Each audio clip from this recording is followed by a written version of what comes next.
Hello, everybody, and welcome to another episode of the Medfield College Film Society. I'm Jeff Crawford, and man, Touchstone Pictures, guys. Here we are, another Touchstone release we're going to watch tonight, and man, whew, did they know how to make movies, guys? These Touchstone Pictures, you know. I tell you the thing about Touchstone Pictures is, you know, Disney movies are safe family films. Not so with Touchstone, guys. Touchstone, you can show anything you want. It really matches a contemporary audience. It's going to meet the people where they're at, meeting the boomers where they're at. And so we wish the boomers who are joining us, who love the film that they've seen in this title, you know what it is. I'm not going to tell you yet. Instead, I'm going to introduce my esteemed society members.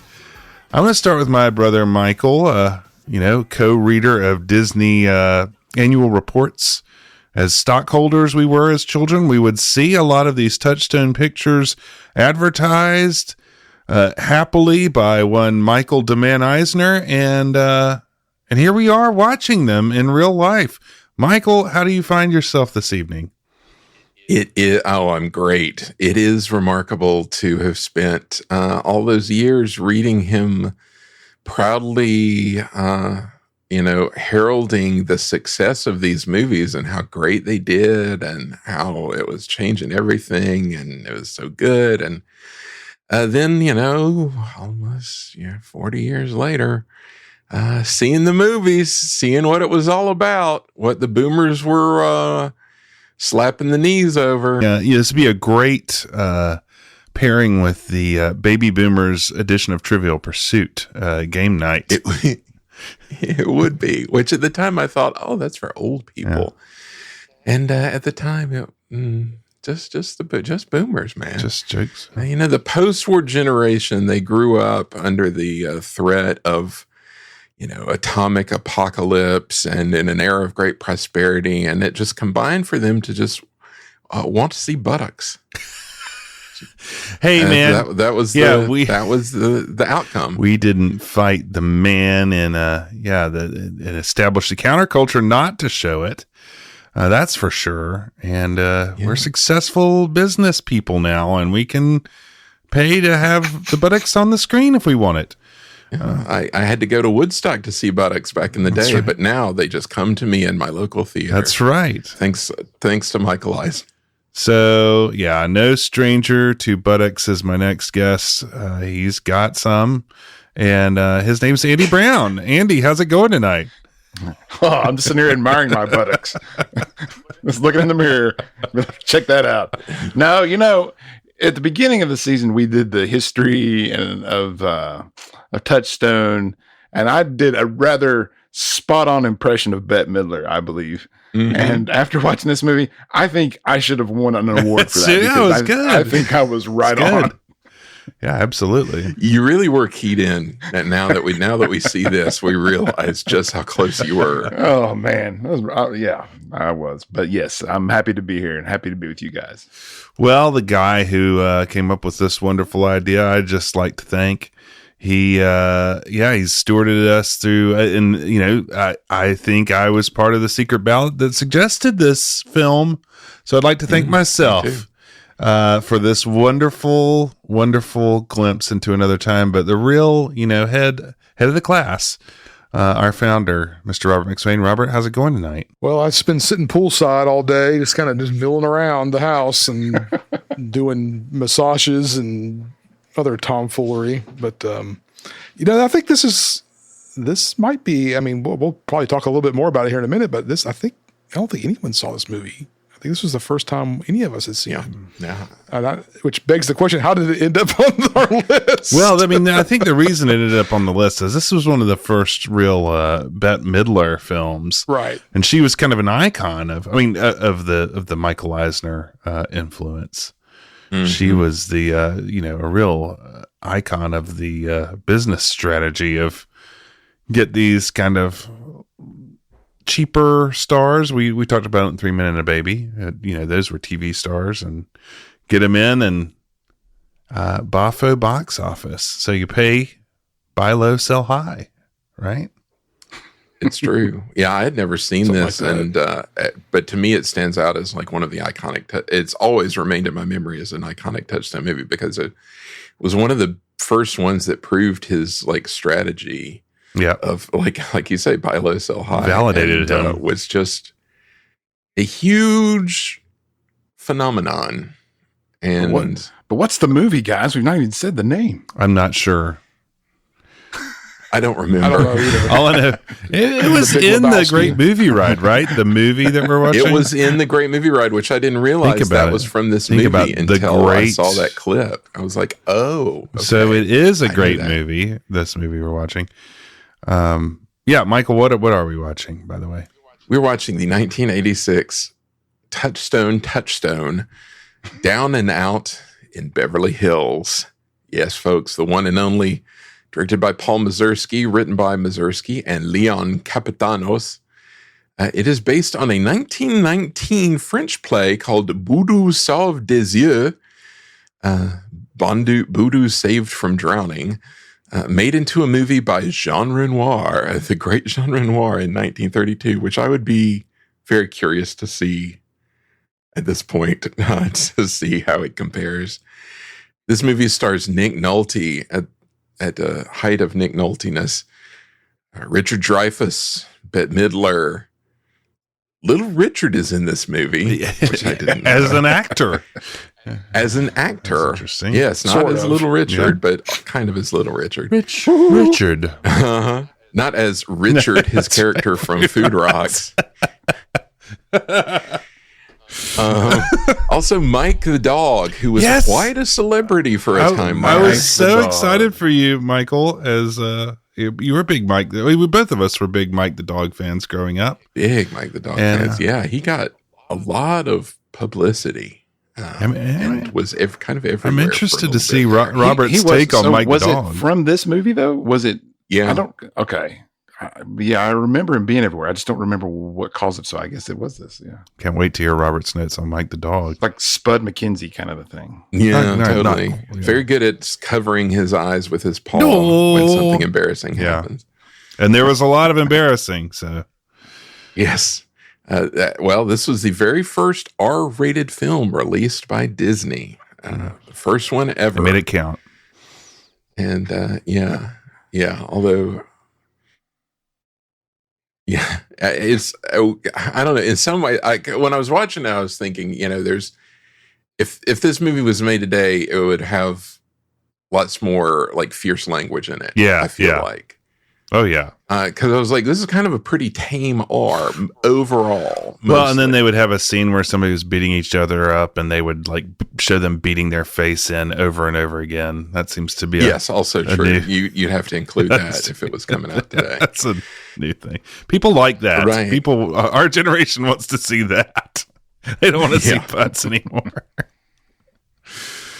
So yeah, this was quite a culture clash when it came out for the old Disney studio. Boy, I bet Roy Disney was furious, and then he was very happy. Maybe he was happy the whole time because he was getting that sweet paycheck Yeah, getting those dividends to pay for some more animation and sailboats. and put Bette in Oliver and That's Company. right. She'd be perfect for Oliver and Company. Hello, Well- put her in Oliver and Company. Okay. Any of us could give a reaction, non-spoiler. I think I'm going to ask Robert for his non-spoiler reaction here. I just got to get to Act 3 and I'm done. That's my non-spoiler. Okay. Michael, what about you? You're going to take us into this world of Down and Out in Beverly Hills. Let's see what you have to say about it.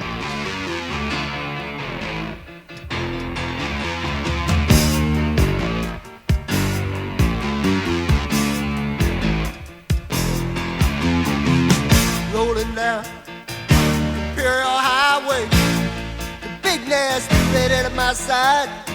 Santa Ana winds blowing hot from the north. We were born to ride. Roll down the window, foot down the top. Crank up the Beach Boys, baby. Don't let the music stop. We gonna ride it till we just can't ride it no more. From the side bay to the valley, from the west side to the east side, everybody very happy, 'cause the sun is shining all the time. It's like another perfect day. I love LA. We love it. I love LA.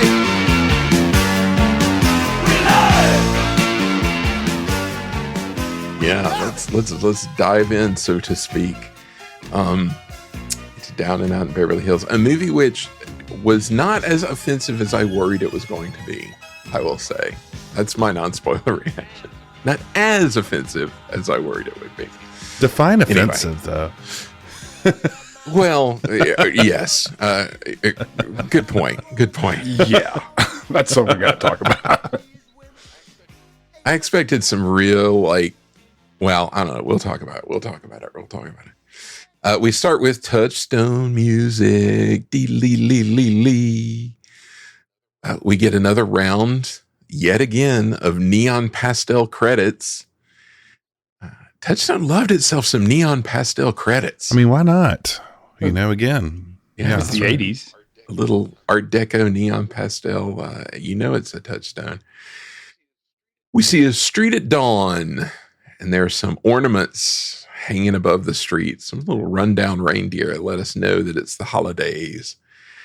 As the camera pans down, we see hobo Nick Nolte pushing his hobo shopping cart down the street. He's got his friendly hobo dog sidekick, and the talking heads are playing. Again. This is not his That's beautiful right. life. We get the live version. We've used that song already this season, so it's kind of like the theme song for this season. Yeah. For those disillusioned boomers, it was a mandated incorporation for every movie back then. Although I will say, this is not my favorite version of No, this I song. mean, it must have been cheaper than the other one. I don't know. I found it a curious move to use the live version. Yeah. Yeah, more immediacy and true. spontaneity to match the hobo code. To this point, we get a montage of various hobos with their hobo carts, walking around LA, and sort of preppy people walking around LA, and like pink shorts. I felt a little uncomfortable already. I think my first note is this feels exploitive. Yeah, already. absolutely. And I Yes. was like, this is not a good start. Because I'm sure they did not Yes. procure these people's consent. It was like a big zoom lens. And you're just Right. See, I wondered about that. Yeah, Look, I heard there's that another same, one. same reaction. Yeah, It's like going to the zoo. Yeah, right. Let's go down and like sort of slum it some and see what we can pick up. I wondered though, it's like, surely they couldn't have just filmed random people and been like, that's that. You don't get anything. I don't know. You're in the movie. Hard to say. I mean, there's some don't know. leeway there. I mean, you've seen it in other movies. I remember in Ghostbusters, there's several people looking at the camera, but I mean, I think they have to consent, but they're not going to get anything for it. I'm not 100% sure how it works though. That's messed up. But yes, as you say, I was kind of uncomfortable from jump with all this going on. Especially when we see Nick Nolte eating out of a dumpster, where we find out this is Beverly Hills, California. So he continues his rounds, kind of just making his way around town. He earns some stink eye from some power walking middle-aged Karens. There's just a lot of like class clashing going on of like, oh, he's sort of dirty and run down, and these people in their pastel walking or tracksuits are looking at him strange. You see him washing his feet in a fountain, which is awkward. He's hanging out on street corners. He's sleeping in a park. You know, this could be like modern day Nick Right. Nolte too. I was going to say, Yes. they Yes. should have just waited a little bit longer. Much less prosthetics Right. needed Right. for the modern Nick Nolte. Also, one other thing, the credits are rolling during this, and It says music by Andy Summers. Is this like the Police Andy I Summers? assume I so. didn't know that. Whoa. I didn't catch that. It kind of feels like it. Yeah, there's a lot of like little, Andy Summers I guitar assumed stuff it that kind of was. happens. That is wild. If I did if not so. know that. Yeah. I'll get on it.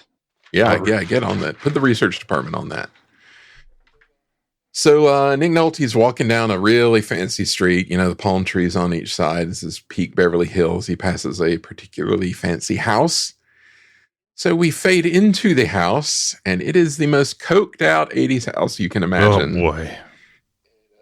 And, like white tiger carpet on the floor, and very white and pastel and very fancy. And it's like if the Golden Girls were like in Scarface. So is it supposed to look cool, or is it supposed to?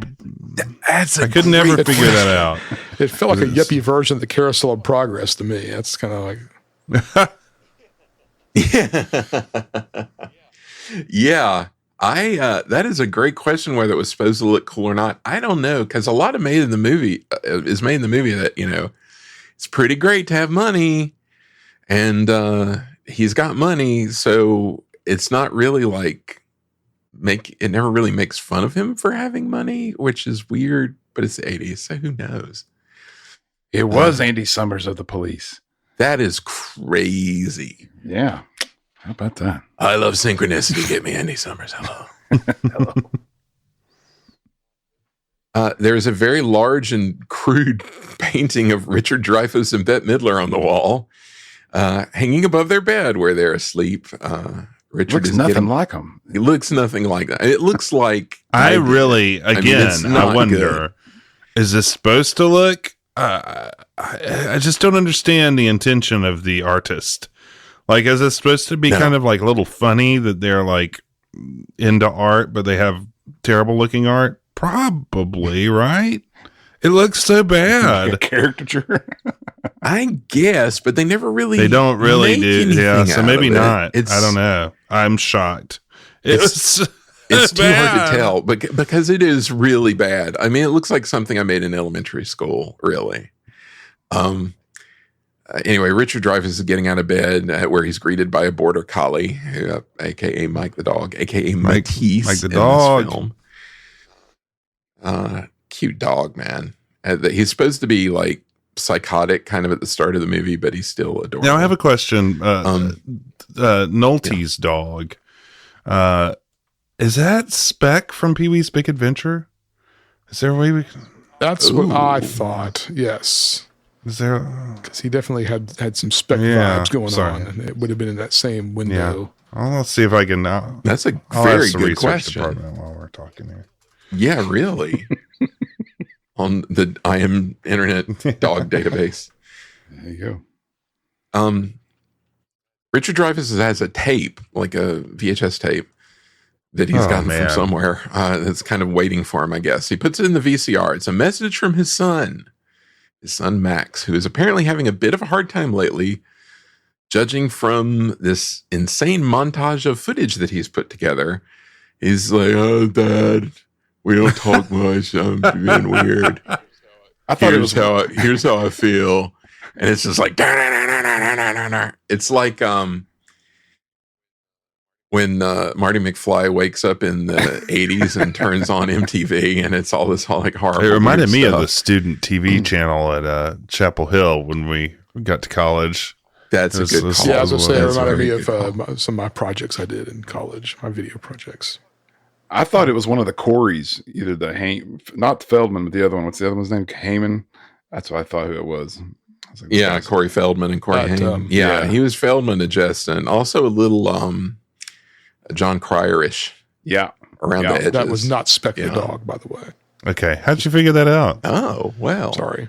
How'd you figure that out? Man, I asked the research department. They're standing by right now. Okay. There's Man, operators breaking just standing news. by. Yeah. It's just they were like, get me a spec alike. Give me a look alike. Anyway, this kid wants to be a filmmaker. He loves explosions and bosoms, apparently. and rock and roll. And Bette Midler is unamused. She's got her sleep mask down. She's rolling her eyes. It was really strange. Very. Yeah. This is how I feel. Here's a picture of old Apollo footage. And like, what does that do for the film exactly? Nothing. It's the boomer disillusion, man. It just makes people on the parent side here like, yeah, my kid. Yeah, exactly. All these friggin' kids, man, they're so weird. Kids today and their MTV. Mm-hmm. So Richard Dreyfuss goes to get his paper and gets sprayed by the sprinklers, which is like set up like it's going to be a recurring thing, but gets mentioned later, but never becomes a thing that is relevant at all.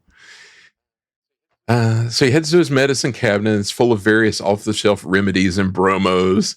A lot of bromo in there. Takes a deep swig of Pepto. Ugh. Heads out. You'd think Richard Dreyfuss had some experience swigging Pepto. It looked like he was very comfortable doing that. Yeah, I would say that was He didn't have that post Pepto, kind of shake that you get a little bit. You're like, what is it? When you kind of swallow it. He didn't have that, so yeah. It's the real thing. I did read, in reading up about this movie, that apparently not only did they get Bette Midler on a deal because she was kind of at a low point, but Richard Dreyfuss had apparently had some sort of like drug issues. I could see that. And had kind of had a fallow point, and this was, they were also getting him on the cheap too. So it must be What About Bob deal, I guess. Yeah, exactly. He just kept on the upswing, hopefully. So in the kitchen, we find ourselves in the kitchen, the very 80s kitchen, and Bette is trying to learn Spanish from the maid, Carmen, and she is putting together some spread. This is all for Thanksgiving, because it's Thanksgiving apparently, and there are some very impressive, I'm not sure what they are, but they're impressive, in giant tureens sitting around. The son comes in with his video camera, documenting the scene, providing he's there to fill us in on exposition, who everyone is. A young Robert McSwain, if you will. Exactly. Yes, That's exactly how it exactly. was, yes. Set us up. We find out Richard Dreyfuss is called Dave Whiteman, which amused me. Mr. Whiteman. And he thinks his son Max is acting ridiculous and should instead be feeling blessed because it's Thanksgiving. He thinks he should also be feeling guilty, apparently, because there are people starving in the world. So they're setting up so Dave Whiteman has some white man's guilt going on and thinks his kid is insufferable and not very grateful for his benefits. So we find out through exposition, Dave is neurotic, Max has a smart mouth, Bette Midler is a rich, airheaded woman who sees gurus and swamis, which is always the code for, like, rich white woman who be crazy. There's even a daughter, Jenny. She's back from Sarah Lawrence. She barely has time for her family, and this makes Dave sad. Anybody recognize who Jenny was? Yes, Yeah. Tracy Nelson. Yeah, it's George's girlfriend who looks like Jerry. Oh. Because he may be in love with Jerry. Janet. Yeah, her name was Janet. Yeah. Janet, okay. Yeah, granddaughter of the famous sort of Ozzie Nelson lineage of people. Also, kind of a dead ringer for Sarah Michelle Gellar at this time point. I can see it. Yeah, very much so.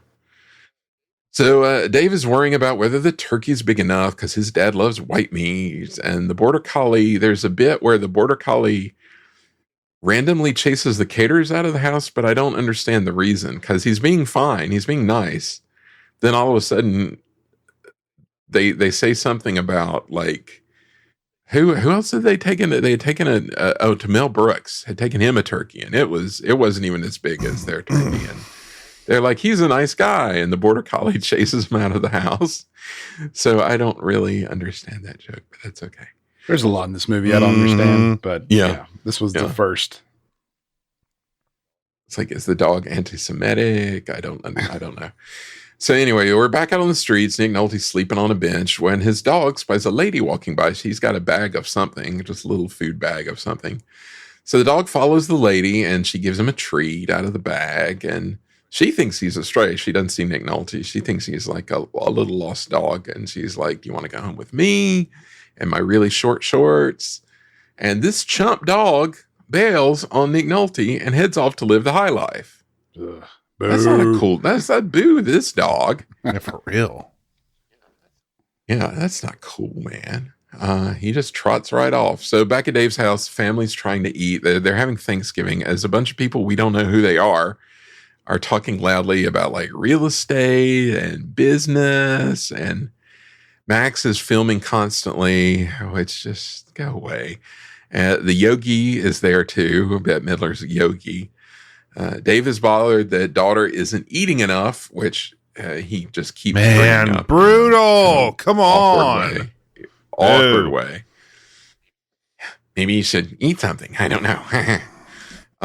Anorexia was a big It was, thing in the 80s, but though. like the way they dealt with it was It's like that. fairly clunky, I would say. Yeah. It was like issue of the day. What could be the problem with the daughter? Oh, she's not eating. And the solution to it is say, "Hey, eat something. Eat something. Eat something. Hey, you need to eat Yeah. something. Eat more. Stop Yeah. being depressed. Eat. And eat something. Yeah, No wonder she's exactly. depressed. Maybe if you'd eat something. Yeah. Anyway, Dave's dad is, of course, mad because there's not enough white meat. But I think there's plenty of white That meat in is this room. if you know what hilarious. I'm The saying. quest for Oh. white meat is really funny to me. Yes, absolutely. But I don't like these people. Uh, at all. no. they're they're horrible. horrible people. I'm already disgusted with the whole. It's like another version of that family in Beetlejuice a little bit. That like when they're eating at the Yes. table, it reminds me of that. Yes. There's like a guy who may be Dave's brother, I think, maybe, and his wife. And there's a guy who may be some like business associate and his wife who's Asian and is like talking to the maid. And it's really weird.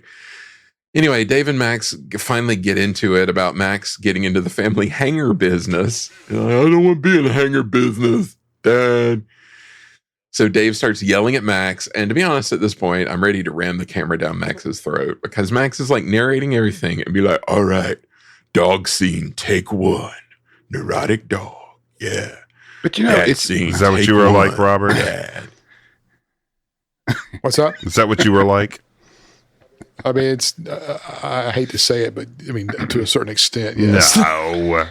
I was following, man. yes, my dog and my cat around and like trying to like make movies around them. That's Yeah. one thing. Maybe This that's is why I another hate thing. like pet acting. Maybe that's why I'm so grumpy about it. And or you just have a high age. standard. That's all. That's it. That's right. As a former professional in the field, you know too much. So anyway, Bette Midler's being an airhead, and she starts meditating loudly, and the daughter bails, and we head out in search of Nick Nolte again. Well, he's just woken up on his bench. He's looking for his dog named Kerouac, Of course. and he starts to panic. Yeah, of course. Starts to panic, which freaks out all the yuppie joggers who are like jogging around. So he heads off through Beverly Hills in search of his dog. He's asking about the dog and freaking out the streets. But you know, And- we're like, you know, what, 10, 15 minutes in, and it still doesn't feel like anything's happening. It No, just feels getting like we're annoyed. observing. There's no story yet. No, there's a hobo who's lost his dog and a family that hates each other who live in Beverly Hills. Yeah. Which I feel like is almost every family. Yeah, probably.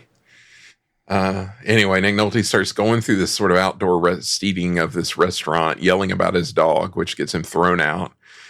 And security picks him up, and of course, they're being total jerkwads. This is just all too real and just unpleasant. Hey guy, get out of here, go downtown. Later, Dave is driving Jenny to LAX, and they're talking about her boyfriend, Jim, who's a roadie for a band and smokes grass and does cocaine, but it's totally normal, Dad. Casual And, coke user, yeah. Yeah, exactly. And like Jenny is like a total princess, like total princess, but which is like, so you're with the roadie, the cokehead roadie, but it was the 80s, so sure. So Dave's like, do you do drugs? She's like, oh, Dad. And he starts asking about his car. if she likes it. He's worried it's too Beverly Hills. So he's definitely got the privilege guilt. He's self-conscious about his wealth. Jenny's like, oh, guilt is dumb. So that gives us all we need to know about Jenny, apparently. Get out of here, Jenny. Go back to school. Yeah, exactly. Back home, Bette Midler, a.k.a. Barbara, as we find out, is in the bath as Max. We get a cutaway. Max is in a tutu in his room doing ballet. That just dropped in there somewhere. Dave is worried again that Jenny is anorexic, and he's worried about that she's on drugs, and he's worried about what she and Jim are up to. Get to the story. And Barbara's like, don't worry. And that makes him even more mad. He's like, what do you know? What is she up to? God, stop. So Dave starts trying to be frisky, and Barbara isn't having it. And he's like, are you happy? And she says, I'm content, which is not a great answer to get. So he turns on Carson. That gave me a little flashback like, of watching Carson on vacation at night, going to bed. Oh, yeah. That was when you knew you were like really up late. It was exciting times. Yeah. Turn on Carson in the hotel room. Man. Shish, boom, bah. Yeah, so apparently their routine is he turns on Carson, she goes to sleep, and well, then things happen. We'll get to that. But anyway, he's like, I saw Max in a tutu earlier, and she's like, thank you for that information. That is a perfect way to end my day. Thank you. Yeah, I'm really at this point. I'm already looking at my watch. It's getting rough. Yeah, I would have cut it off if we hadn't had to do it for the podcast. 100%. So Ning, 100%. Yeah, 100% pure non-adrenaline. So Nick Nolte is off. He's mad about his ungrateful dog, which fair. Here's a bark. Gets kind of excited. I think the bark is meant to be Matisse, Dave's dog, because we see Dave sneaking downstairs where Matisse is barking. And it tries to show their adversarial in some way, but it's just Matisse kind of being weird, and Dave, like, he's like, I hate you, you're so stupid. So Dave runs to Carmen the maid's room, and all of a sudden, they're 0 to 60. I was so stunned by this development. Very unforeshadowed, unexpected, and random twist. Never look at Richard Dreyfuss the same way again. No. Or perhaps at all. It's really weird. Oh, it's really weird. Yeah. So they're kind of going at it, and Matisse is at first barking at the door and pawing at the door, trying to get in for what reason we That's don't know. Weird too. Very weird. Like a David Lynch movie. He runs around the other side because she's got like an outward facing window, and which is open, which seems unwise considering what you're doing. What are you doing, man? And so Matisse gets up in the window and starts barking for who knows why, but it's a lot of noise. So then Matisse runs off and sets off the security alarm, which has like a big red button on it. So he hits the security alarm for some reason. This calls the police. I guess Matisse is the fidelity police. Actually, first it calls the call center. That then the call center who are like, oh, great. And the call center guy, though, he cracked me up with his Jerry curls. Yes. That guy was amazing. That guy was just like sort of any government functionary in any movie of this era. Like he could have been in Ghostbusters, as the guy at the call center, the guy answering the phone. Yeah, he was great. He was a great guy. This is all happening really quickly and just out of nowhere, and it's very random. And Dave is, of course, concerned about the police coming. Carmen's like, I have no green card, which is like, oh, God, come on, guys, come on. So we got a helicopter circling overhead, and Max, of course, comes out and starts filming because, of course. Dave runs off in the front yard and tries to wave off the cops, which aren't they're like private security, I guess. Like, hey, Mr. Whiteman. Little Richard, out of nowhere, comes walking up, yelling about how he doesn't get the same surface from security because he's black. Little Richard is hilarious here because it's like, oh, wow, that's Little Richard. And he just gives a little monologue about racism. And but like in Little Richard voice with Little Richard, like, good Lord. It's one of the things that aged best in the film. Yeah. Why couldn't he have just been Little Richard? I didn't understand that. I was like, he could just be Little Richard. I don't remember what name they give him, but it's Orvis hilarious. Goodnight. Orvis Goodnight. I loved it. It made me Goodnight, want to see him in more things, though. I really enjoyed it. Same. Yes, absolutely. He was a breath of He fresh really air. was. It was like, man, yeah. It's like suddenly the movie has a pulse, and it's because Little Richard shows up and is yelling at cops for being rracist. I'd so watch it's pretty that. great. This is a weird scene. Although I really did enjoy because as he's talking about racism, because the police have a dog too, like a canine unit. And so Matisse is there and they do separate cutaways to the dogs, kind of looking sympathetically at his rant. It's really funny to me because it looks like to Matisse, and Matisse is like, yes, friend. And it showed like the German Shepherd, and he's like, oh. And they're just kind of like vibing with Little Richard. So, until Matisse chases Little Richard away for some reason. I don't like Matisse for that. Don't chase away Little Richard.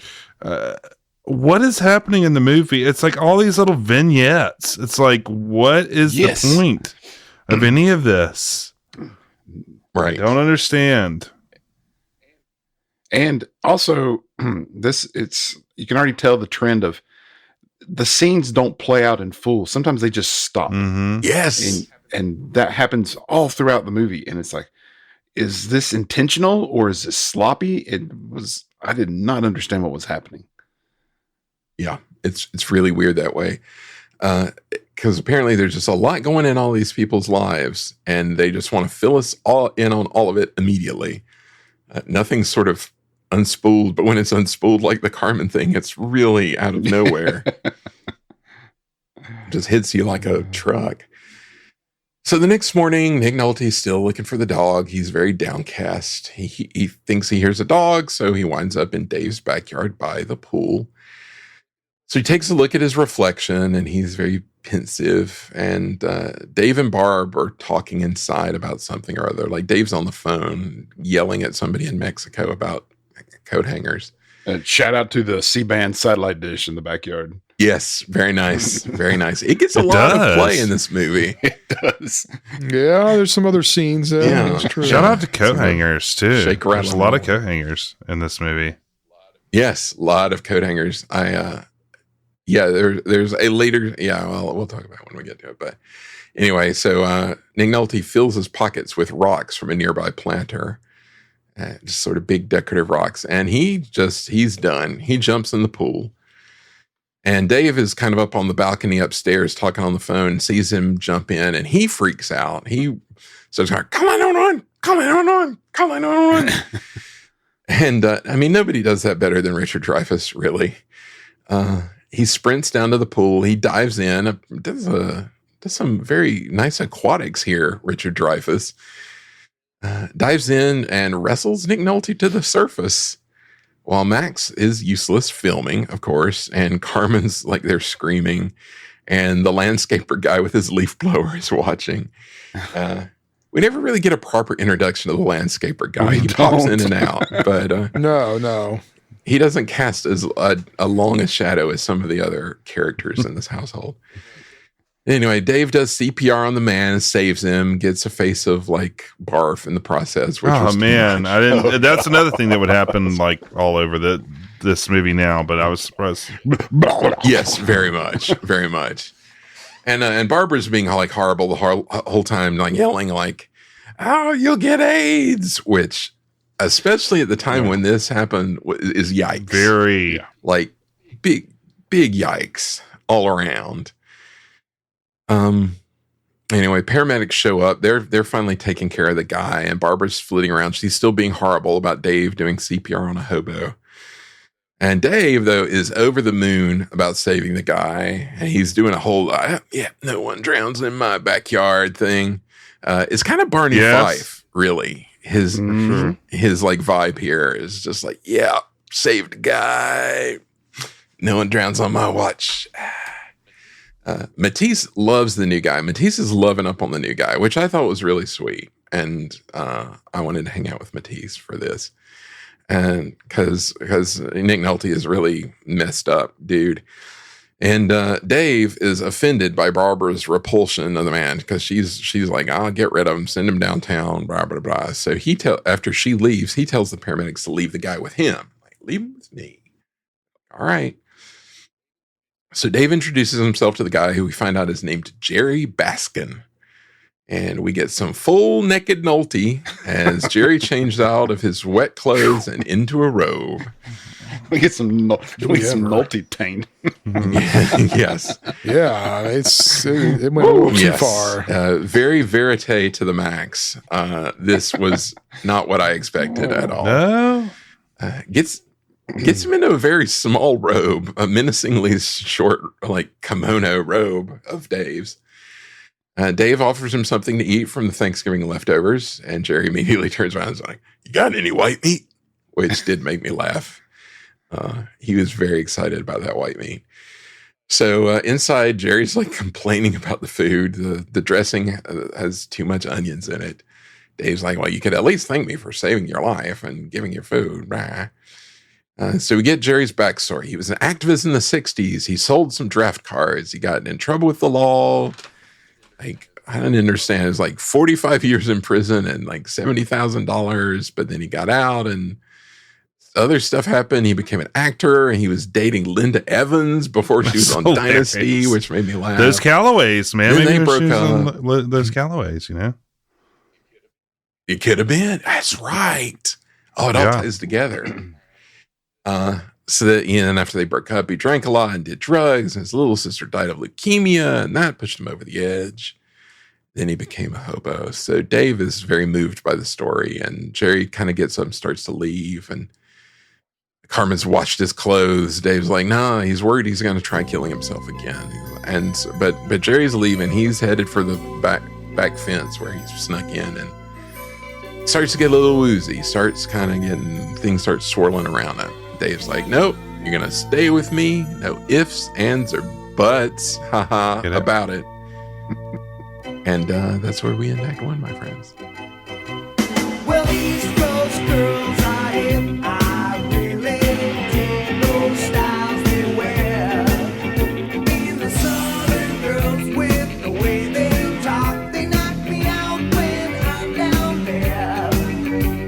The Midwest farmers' daughters really make you feel alright. And the Northern girls with the way they kiss, they keep their boyfriends warm at night. I dig it, wish they all could be California. Wish they all could be California. I wish they all could be California.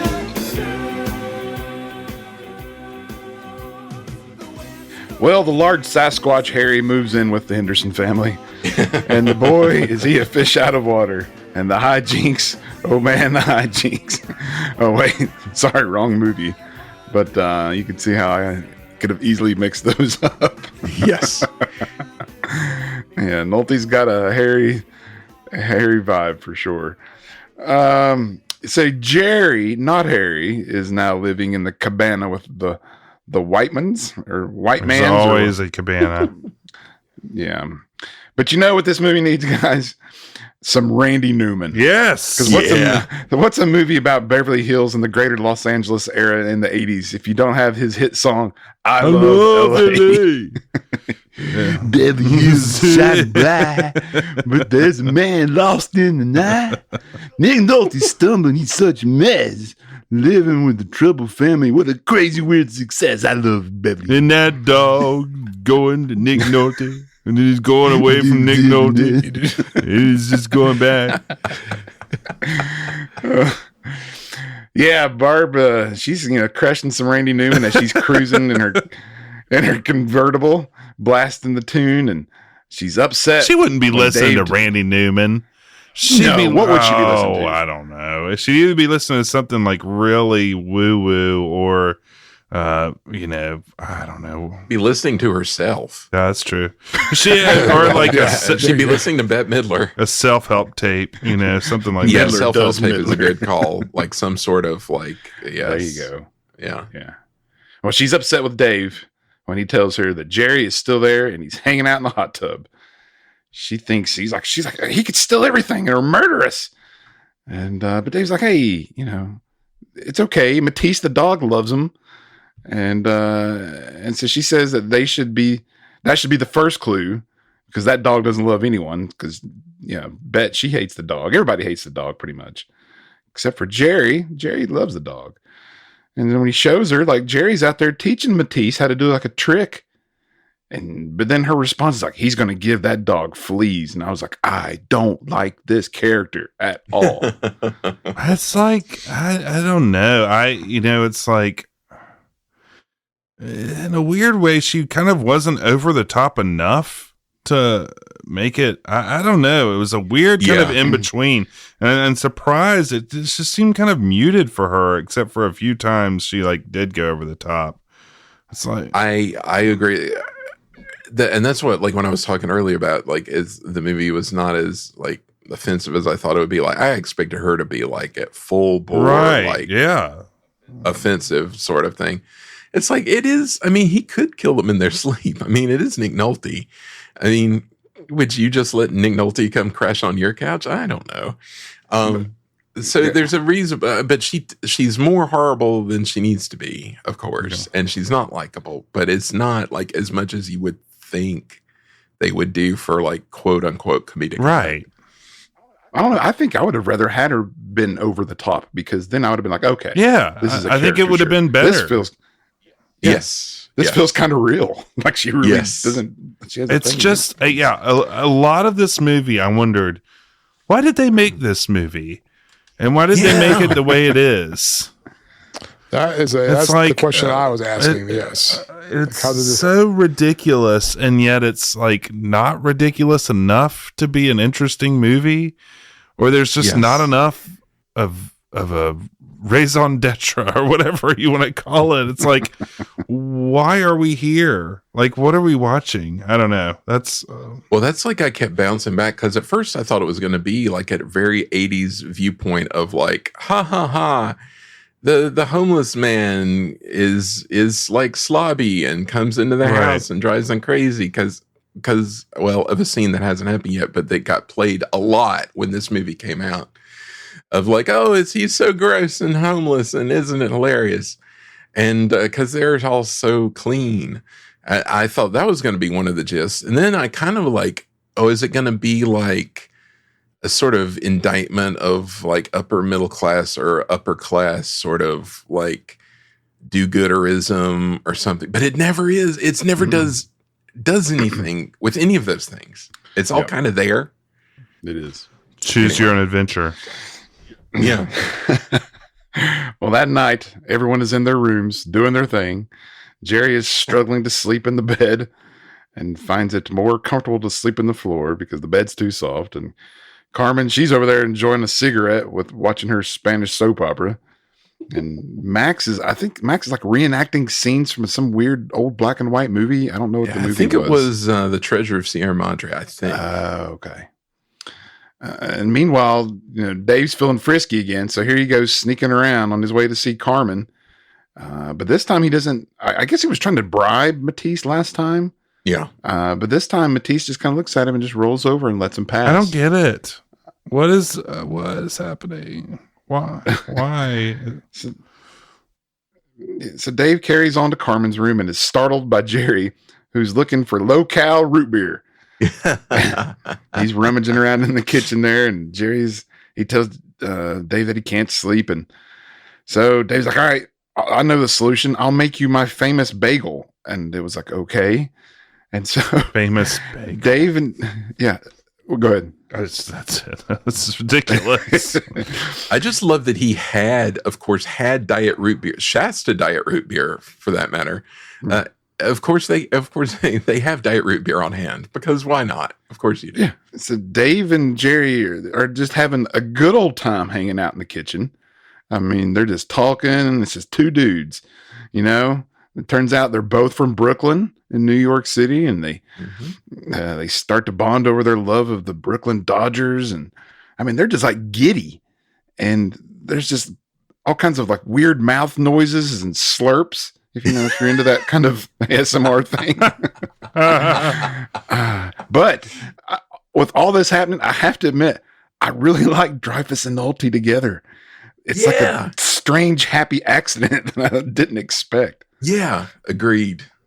I can't even really, because they are like into the baseball thing, and they are both just like giddy. But it was very believable, that scene, because they seemed like old friends just talking about stuff. And I don't know, I thought that was a really good scene. But so Dave's he's having such a good time that he's like, hey, Jerry, why don't you go straight and get a job? And Jerry's like, no, thanks. Been there, done that. But Dave insists, and because he used to sell lingerie from the back of his father's Oldsmobile, then fell into the hotel hangar business, as you do. I've tried that. I've tried that a few weird. times. Never worked. So much detail. Yes. Right. Well, sensing the men were having a good time, here comes Barbara, because she's going to shut down some fun. And she wants to talk to Jerry alone. And this is weird, because this is one of those scenes that Mystery Science Theater would have like torn this up, because she's like, I want to talk to Jerry alone. And the camera just holds on them. And as they walk away, and they just keep walking away and keep walking away. It's like, okay, movie, what are we doing? Then Carmen and Dave slide into the frame, and she's like, I missed you. And then it just cuts away. It's like, what's going on in this movie? The editing in this movie is awful. I was not impressed.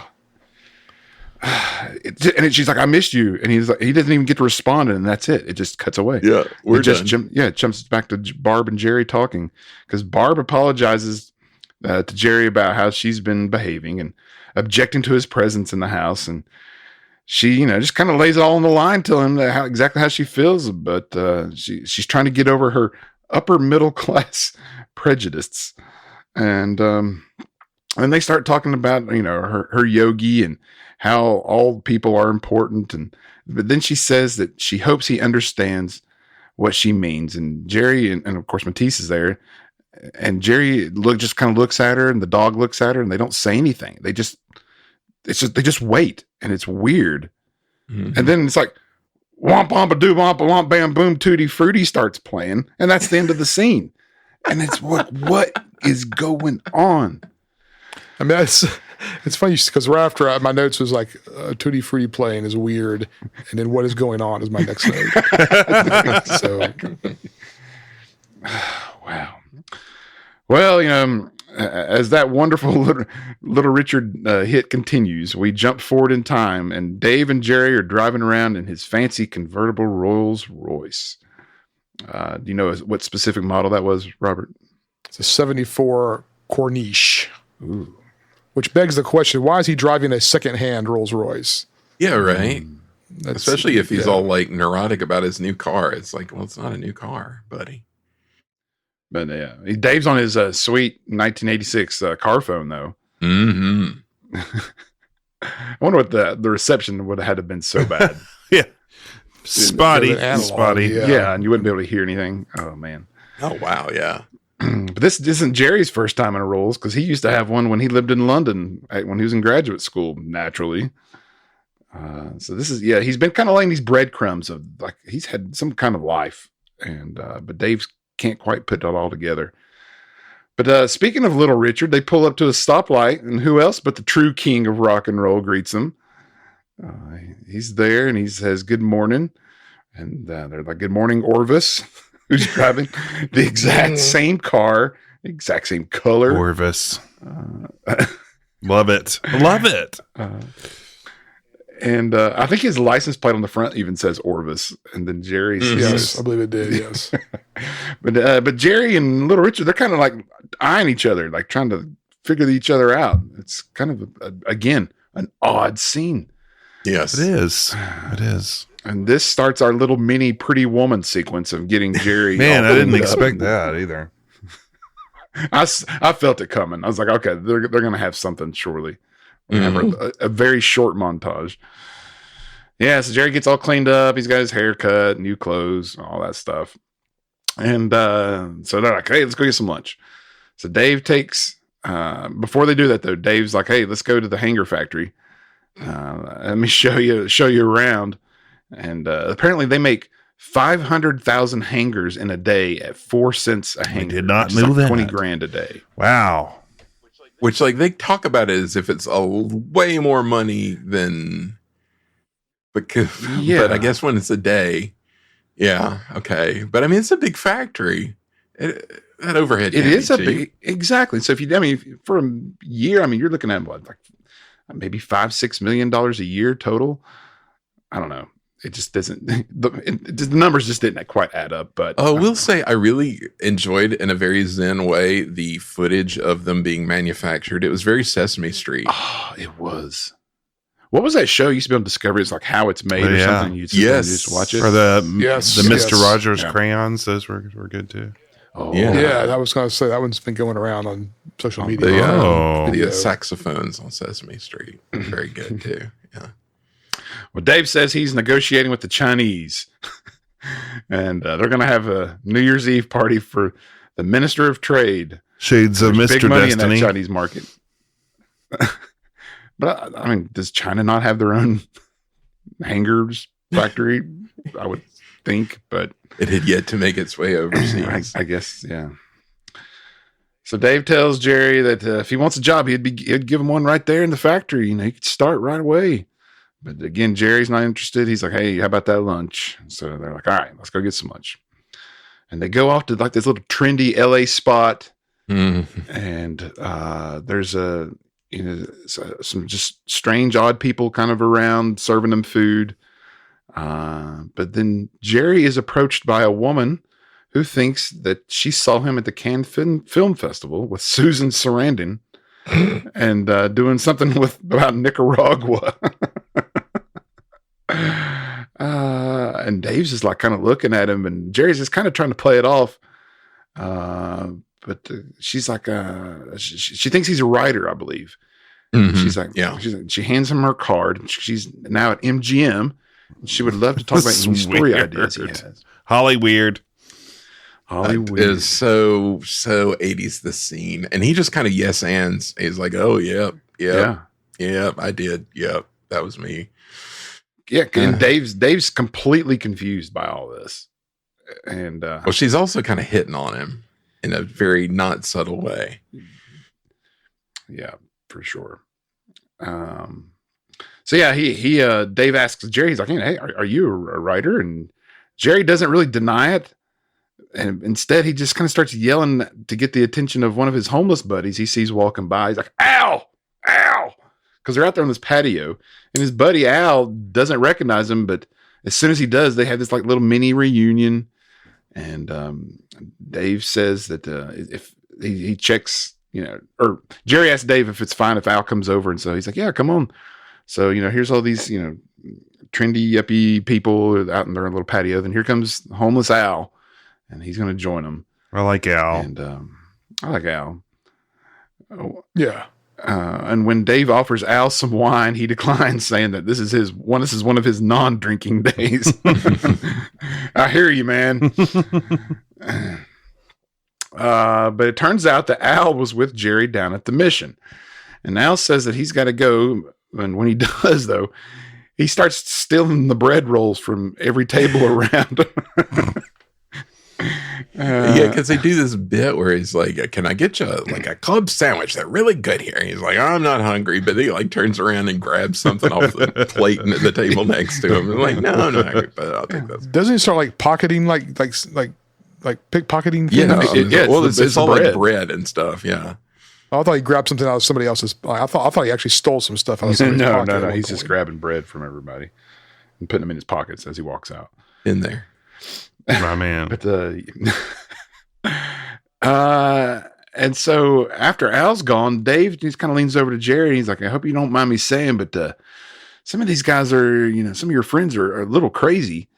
And then the movie just immediately, like as soon as he gets the line out of his mouth, the movie immediately cuts to the dog psychiatrist talking to Matisse. Oh and my I was like, is the movie trying to make a point that who's the real crazy person here? Kind of. Oh, I thought that's so totally for sure. what they were doing. Yeah. Okay. Yeah. You're like, oh otherwise yeah. Well, you think that's crazy? This is crazy. Yeah. But it was weird not to have any like response from Jerry or like, it was so weird. It was really weird. It was weird. It was just weird. I'm There's some saying. weirdness going on. Yes. Well, speaking of weird, this dog shrink, Dr. Von Zimmer, This guy. he's having a therapy session with Matisse as Barb and Carmen watch on, and then Jerry and Dave soon arrive home. And apparently Matisse hasn't been eating in the past few days, and the doctor thinks that he's angry about something. But then Dave just straight up calls the dog a loser. It's awful. It's terrible. And the dog, or excuse me, and the doctor, he's like, he thinks that there's something else bothering him, like maybe there's a change in the living arrangements. And immediately Barb's eyes cut to Jerry. But Dave jumps in quickly and he's like, no, it's fine. He's our guest here. And he says that the dog is actually the problem, not Jerry. But the doc, he thinks that Dave is actually the real issue. And he wants Dave to show Matisse some affection. He's like, get in there and hug him. And it's a weird scene. Mm-hmm. Dave's like attempts are like really pretty lacking, but he eventually does hug the dog. It's just a weird scene. Zimmer's a weird guy. It's like he tries to pet him, but it's like that kind of pet like a 4-year-old would do, where you're just sort of mashing their head down, not really like petting them. Yeah. It's so weird. But then this it's there's like it's like a mid scene, I guess you'd call it. Like Zimmer, he pulls Barb to the side and says that the house guest isn't the issue. He believes that the dog may have nipple anxiety. What on earth? Coming from a 9-dog litter. But then the scene ends quickly as soon as he starts talking about his fee. And I was like, was that supposed to be funny? I had such a hard time understanding if stuff was supposed to be funny. I think it's supposed to be a comedy. The jokes weren't landing for me either. Yeah. I guess, is it classified as a comedy or a drama? Because I really don't know. Oh, comedy for sure. I'm sure. Comedy for sure. Boo is what I say to that. So we jump to the in-pool hot tub, which was pretty sweet, where Jerry is reading a dog psychology book to Matisse, just the two of them. And they're interrupted by a young foreign boy. What was this? This was one of the stranger moments out of a very strange movie. And jerking the wheel, here we go again. This young foreign boy who starts talking to them over the neighbor's fence. And Jerry just straight up says, "Hey, are you Iranian?" Yes. And the sweet young man is like, "Yes," with his thick accent. He's like, "Yes, but we live in Beverly Hills now." And Jerry's like, "Hey, have an apple." And the kid's like, "Oh, thank you, Jerry." And then it's gone. And that's the end of the scene. I was so confused. I was absolutely stunned. Because it's like this kid is like from a whole different movie. Like, oh, thank you, Mr. Jerry. Yeah. This is so nice. Thank you. It was so bizarre. It's like something out of the Golden but Child. I have no friends. Oh, yeah. Just so crazy. But we move on. Jerry heads inside to find Matisse growling at the water jug guy.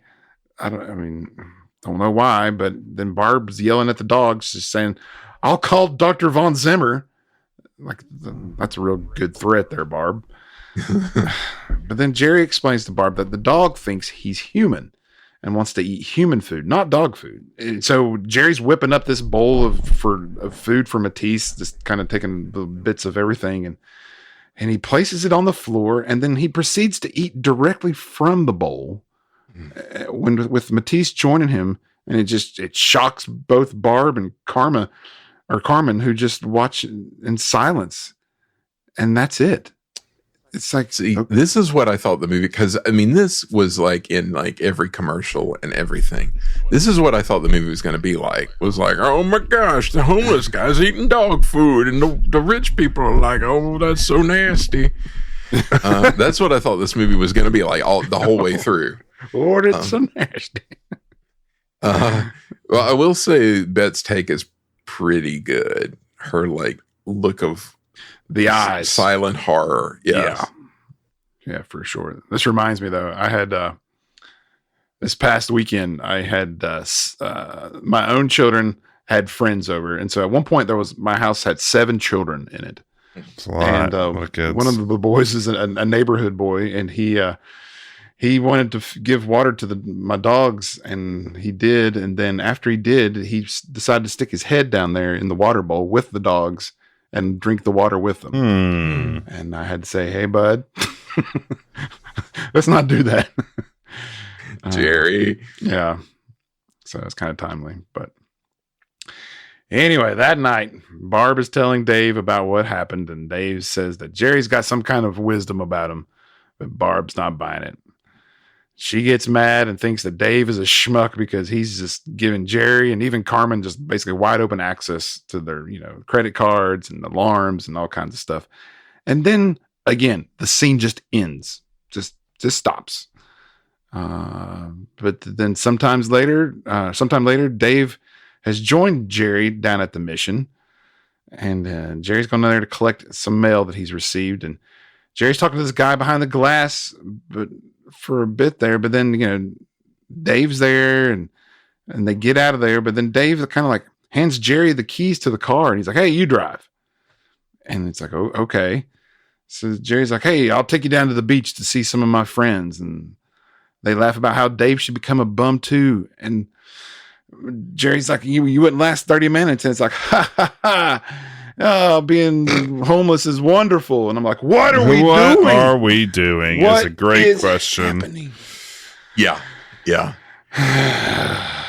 Because I don't understand any of this. I don't understand Jerry's Dave's motivation. I don't get it, except for the guilt. That's the only thing. That's the only thing I can figure.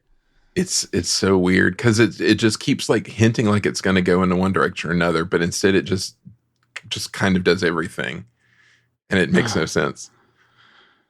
Down on Oceanfront Drive, Dave is a little shocked at what he sees, just as the spectrum of people down there.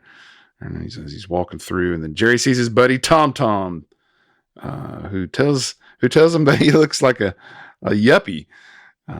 Tom's an interesting character. He's this kind of a Native American homeless guy, and he gets introduced to Dave, and Dave says, Hey, white man, have something to drink. And Dave's like, how do you know my name? That was a funny little joke.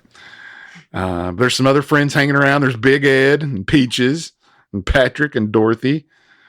And they just hand Dave some booze in a brown bag and tell him to drink up. And Dave's like, okay, cool. And just starts drinking straight from the bottle. So weird. Sorry. Oh man, I loved it though. This was really funny, and I was so nervous about what they were gonna do with Tom that I was just like, no. Yeah. And they kind of kept it in the road and as much as they possibly could. I was like, so relieved. They end up even singing, instead of "We Are the World," it's "We Are the Bums," because Patrick has got his guitar. I was like, yeah, these are fun guys. That was pretty crazy. Yeah. But meanwhile, Barb is worried sick because she doesn't know where Dave is, and but she's really relieved when Dave finally calls her. And he's like, hey, I'm down at the beach with Jerry and some friends, and I think I'm going to spend the night. It's like, whoa, again, why? But I'll just keep going here. And then the sun sets on Dave's perfect day as a hobo. We get some relaxing acoustic guitar music that Patrick's playing back there, and it fills the air. And he and Jerry are having some guy talk. Or Jerry asks him how long he's been diddling Carmen. But he passes no judgment, though, and he even reveals that he's been married twice before. But Dave says that, he wants Barb to even have a fling. He just feels that she needs something to get her going again, because that's what all Carmen is to him. She's just I think he says something like some hot sauce to spice up his life. But he really does love Barb.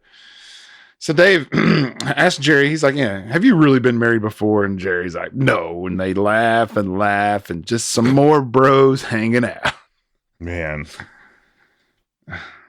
And this is, I guess, so far we've had again, Jerry's been kind of laying these breadcrumb trails of the kind of life he's had.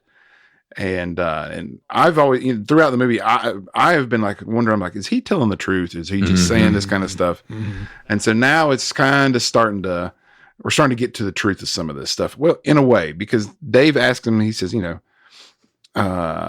you really even an actor?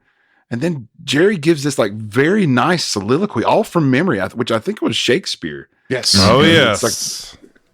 And it's very impressive, and even Dave's impressed. Yeah, it's so random. However, so random, but he did good. He did. He really did. But then the scene just kind of fades out, and this peaceful scene and tranquility just quickly shifts into the next morning as the two arrive home while blasting the Beach Boys' "California Girls" from the car. But it was not the Beach Boys version. Was it was the David Lee Roth version. I missed that. Thank goodness. Yeah. I see those girls. Give me the Bible. I'm so sad. I'm so sad. That's right. Barb's mad as a hornet. She's out front waiting on him. She tells Dave that she will never forgive him. And she starts in on Jerry, calling him a disgusting derelict. But Dave shuts her down, telling her hey, I spent the night with some poor oppressed humans, and they live like animals, but they have great capacity for joy, which I thought was a really nice thing to say. I was like, oh, but that was just, again, what? She's like, I eat garbage for dinner last night, Barb, and I loved it. And she's like, great, you can have it for dinner tonight too. And he's like, I learned how to beg. A total stranger gave me 50 cents. He's put it in my hand. He's so excited. He's just totally juiced for this. Yeah.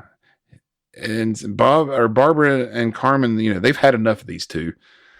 And Dave just Jerry just looks at Dave. He's like, want to hit the beach again, amigo? And then boom, end of scene. Yeah. Well, sometime later, Barb is called into a radio advice show, explaining everything that's happened to her, at least as she sees it. And wouldn't you know it, Dave is driving around listening to the very same radio station. Of course, it was a different time.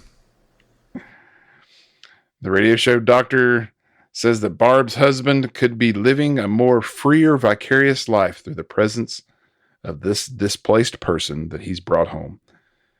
And she starts kind of prying into the couple's non-existent sex life, but the movie cuts away. Back to the house where Barb, Carmen, Max, and the dog are watching Jerry out next to the pool, going through his Far East mystical movements and exercises that he's learned from an ashram in Oregon. That's some great shots there, Robert. The blocking there was just something else. Oh, yeah. And not just the blocking. I mean, the sun hitting Nick Nolte's crowning glory of golden hair. Yeah. Yeah. I mean, it was just something to behold. I mean, it was just beautiful there. Sure. Well, anyways, Barb has a headache, and she has them all the time. And Jerry thinks that he can help her out, which of course she doubts. But then we jump back over here to over here to Dave, who's called in now to the same radio show. And he's complaining about how he's fallen out of love with his wife. And then somehow ends up in a car accident involving some other car and a police cruiser. Yeah. And he just starts acting weird. And I'm like, I don't know what's going on here. Did any of that make sense to anyone, or was that just me? I was so confused because it's not clear. It's like he gets rear-ended by the police and they push him into another car. Yeah. But then like they're shaking him down. Yeah. I didn't. Well, And he's super nervous about the cops, and it is really strange. Yeah. So Jerry, we jump back over here to Jerry, who goes up to Barb's room. And he's telling her that he learned some massage techniques at this ashram, and he starts applying to some of them. And he starts applying some of them to her, and he gets her to release her anger and anxiety, and he starts trying all these moves to release her aura, and it starts working. And boy, it does it. It gets on top of her and continues to apply these moves. And she starts hollering and moaning, which somehow this releases her. And all of a sudden, she's all hot and bothered. It turns her on, and she invites Jerry to invade her. And she says, what is happening? What is that? All while Matisse the dog is just like right there next to him. Yes. And doing weird things on the floor. But then this part cracked me up though, because then Carmen hears the shouting, and then it's a quick shot of little Richard next door who hears it as well. This cracked me up. And the gardener, and then birds are startled. Good. Fountains are Really shooting up. The fountain shooting up was nice. I did laugh at that. The Iranian next door starts shouting evening prayers. That was shades. What's going on? Shades of John Landis there. I loved it. The evening prayer really sent me over the edge. That was so Yes. Yeah, that was good. Oh man, because it's weird so camera hard. cuts and zooms. I mean, This it's like a was- Tarantino yeah, film. I felt Then like. the C-band satellite dish was shaking as well. Yes. That was my one true laugh of the movie. Same. Got one in. Yeah, the satellite dish wiggling. It's like wah, wah, wah, wah, wah. Just needed like a shot of the poster of Richard Nixon or something there. That That's would have been right. Or Khrushchev with the sunglasses, like "Bye Bye Birdie." Yes, exactly. What a scene! That was amazing, and what a bizarre. Like, what is the creative process that would bring us this movie? Again, I ask you. And again, I could not tell what they were. I was like, I don't know what tone you're trying to strike here. It's some social commentary that I don't quite understand. Yes, exactly. The mailbox was Haldeman. Yes, exactly. I just love that they decided to throw the gardener in there for this scene too. Yeah, exactly. Everybody's just kind of like intrigued yet horrified. But having the Iranian next door doing the evening prayers, I mean, it wasn't like the kid. It was like his father or something. Somebody, but And he has like a little, mosque. minaret in the backyard. Yeah. Why the neighbors? Why the neighbors being Iranian? I don't. Well, I know this might be a historical moment for our humble podcast, where we have an act break immediately following a post-whoopee climax. But here we are. I'm so proud. Yeah, let's wrap this thing up and get out of here.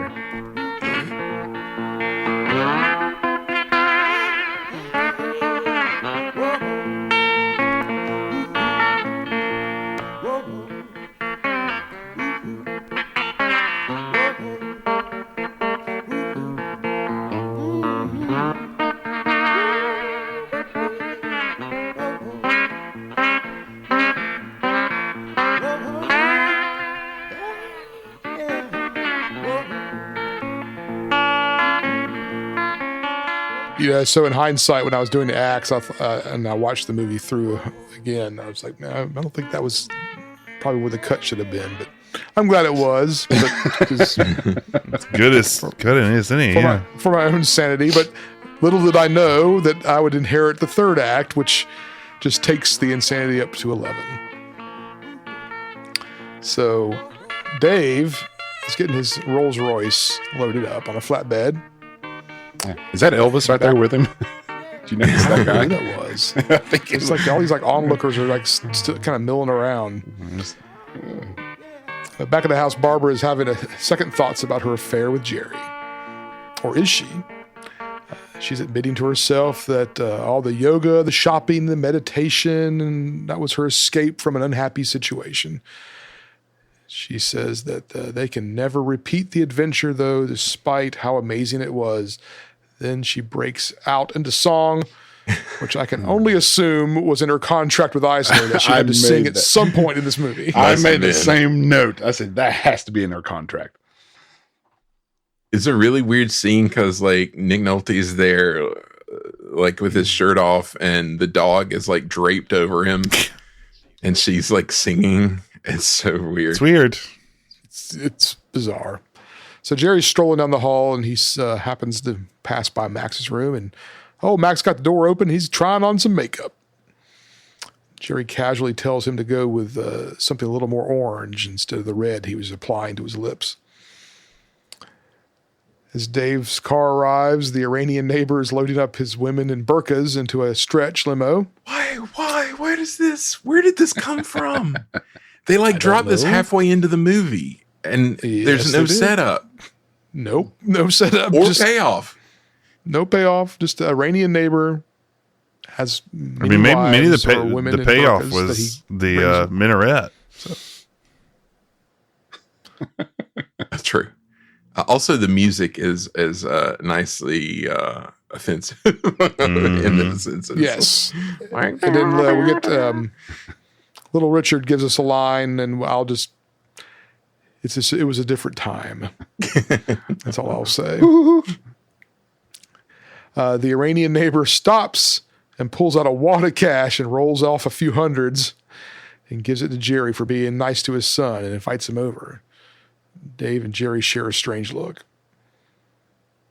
And there you go. So that's why the kid was, evidently you throw an apple at a kid, Iranian kid, you get $500 and an invitation to the house whenever you want. And go ahead. Just, yeah. Yeah. So Dave walks in upset over his day and how Jerry is getting handed cash for being nice. Barbara is overcompensating for her affair and is being super nice and is making drinks for Dave. Well, but like, why is he so mad about him getting the money? Because it's like his random heel turn out of nowhere. It's like, he gets money and I have to work. It was weird. It's very odd, very sudden. So Barbara's pretty drunk in this scene, and Dave's like, "Hey, I thought you weren't going to drink anymore." So, I mean, was that did that happen earlier in the movie? Did they talk about her alcoholism? No, just out of nowhere. So. Yeah, just drop it and drop the mic and walk out. Yeah, and because I was like, where did that come from? That could have been interesting. That could have been something that would have led to her anxiety and all this kind of stuff. Yes. No, Thank you, Andy. no. Voice of reason. Thank you. Mm-hmm. She keeps overcompensating and starts, she, for lack of a better term, she's dry humping him on the bar. Yeah, that's pretty much it. I mean, let's just call it what it is. That night, Dave sneaks off to see his maid and he hears her giggling. He starts banging around the kitchen to alert his presence, and Jerry comes out and says he just diddled Carmen. So Jerry's getting around, man. He's a busy man. Yeah, yes. She wanted him to fix the cable. I'm here to fix Dynacable. You have problem? I am expert. Gutter balling. There's so many. I just felt like I was watching I felt like The Big Lebowski was the sequel to this many times. I just log jam. Our Jerry's like Jeff Lebowski's long lost brother or something. Yeah, I could see that for sure. Yeah. That's a good point. Carmen walked. I don't know. That'd be interesting you could probably 3-edit this movie from the eyes of like the Coens. And easily. I think you could definitely easily cut this into a Coen Brothers movie. Yeah. Yes. And change the And make soundtrack. it, And yeah. Ah, that's interesting. So Carmen walks out in a robe and shoots Dave a look. And then at the pool, we get some bad dog acting as Jerry is calling for the dog to jump into the pool, and the dog is clearly looking at the trainer and not Jerry. I mean, it's not that hard to set up a camera angle where you don't see that. I mean, as far as I'm concerned, but I'm getting upset at this point. There's no need. It's just a dog, right? Why am I so mad about this? Max the dog. Is that his name? Mike. Max Mike the dog, man. Max. Come on, Mike. man. Mike the dog. Mike the dog. Yeah. World famous Yeah. Mike the dog. It's Mike the dog. You know, he his star was shown too bright. Yeah. Mhm. So Dave is dealing with the strike in Mexico and some Chinese blowback over his coat hangers. He's on the phone, grumpy. Barbara thanks Dave for last night, and Carmen isn't pleased. Dave is getting tired of having Jerry around, is wanting him to get a job. I don't know why that. I mean, just tell him to leave. Why does he want him to get a job and leave? I got a jobs program for homeless people that I run personally. But he's not interested in getting a job and just threatens to leave, which I'm like, okay, well, go. I'm gone. I will. But Dave I will. says, Yeah, go then. Fine. I'm gone. Go. But Dave says he can stay through the holidays. So, but I don't understand any of this. Max chases him and thanks him for not freaking out when he saw him in makeup. Jerry disrobes casually, I might add, in front of him, just drops his trowel and standing there naked. Nothing to hide. And Yeah. Max tries to talk to him about his sexuality and his orientation and how he's feeling, which all this is a little awkward considering that Jerry's standing there in the buff. Yes. Put it. Jerry encourages Max to just tell his parents. They're understanding people. They'll get it. They'll, hey man, the dude abides, right? So Jerry notices him in the mirror and is a little disturbed. So it's just like weird, like he looks in the mirror and it's like distorted and he's like he doesn't like what he's looking at. Like he doesn't like who he's become. But there's no more, we don't build off of this. No. It's just. He just continues being the same way. Yeah. So he cut to him after he looks at himself being disturbed. He cut to him giving Barbara another stretch, which one can only assume leads to more of Bette Midler screaming. But it doesn't show any of that this time. The movie cuts right now are just getting exhausting because we're just jumping from one scene to the next every 5 seconds. It feels like Jerry's like doing something else. Yep. Now the gardener stops Dave and says his plants are dying. And he doesn't want him to think that it's his fault because he suspects that somebody's been peeing on them and it's not the dog. He then offers Dave to stay at his condo in Hawaii. How does he know it's not for some the dog? reason? It's too much. He's like, it's too much pee. Matisse could not pee so much. Okay. So as the cuts, he offers, so the gardener's like, hey, I have a condo in Hawaii. I want you to get away for it. And Dave's like, yeah, that's like a bad idea. But again, no payoff. But we do cut to a coal walk in the backyard because why not? And all their pretentious friends are over, like running across the coals. Yeah, where'd this come from is the motto of this movie, I guess. But yeah. I guess the gardener mentioned Hawaii and somebody was like, oh, we should do a coal walk. That's what they do in Hawaii, right? I guess. Yeah. It never was set up. As Dave walks up to his, he's none too pleased to see the activity. And then the dog runs across the coals and everyone is delighted. And now I'm done. I'm like, this is it. I can't do this anymore. But I have to because I host a podcast about this, so I have no choice. And Jeff warned me. He's like, this is going to be rough. And I was like, how bad could it be, right? But, yeah. I don't, so, okay, here we go. Back at the bedroom, Max gave his parents another VHS tape talking about his feelings. Says Jerry encouraged him to express himself and yada, yada, yada. He cuts together a montage of his parents yelling at him, which is uncomfortable and awkward. So Dave is threatened by Jerry because he's giving his son advice. And then now Barbara wants to fool around and she starts giving him a massage while Dave complains about Jerry. And then we cut to LAX and Jenny's back home for the holidays, for the Christmas holidays. And she broke up with her boyfriend who does coke. Jerry's there for some reason. Jerry decided to come down to LAX. Why not? Dave doesn't want him there, but he's there anyway. Yeah, it's okay. You can say, no, I got this. It's fine. I can go pick up my daughter without you. You can stay. You want to come with while we talk about you in front of you? It's weird. At dinner, the family's eating with Carmen and Jerry, and everyone's arguing. Jenny isn't happy with Jerry. They're planning a big party. I missed the occasion. I think it was New Year's or something earlier. They set it up earlier in the movie, but yeah, because Dave is he's having the New Year's Eve thing right. to get in good with the trade minister. Yeah, exactly. Right. That night, Dave sneaks into Carmen's room and confronts her on their affair ending.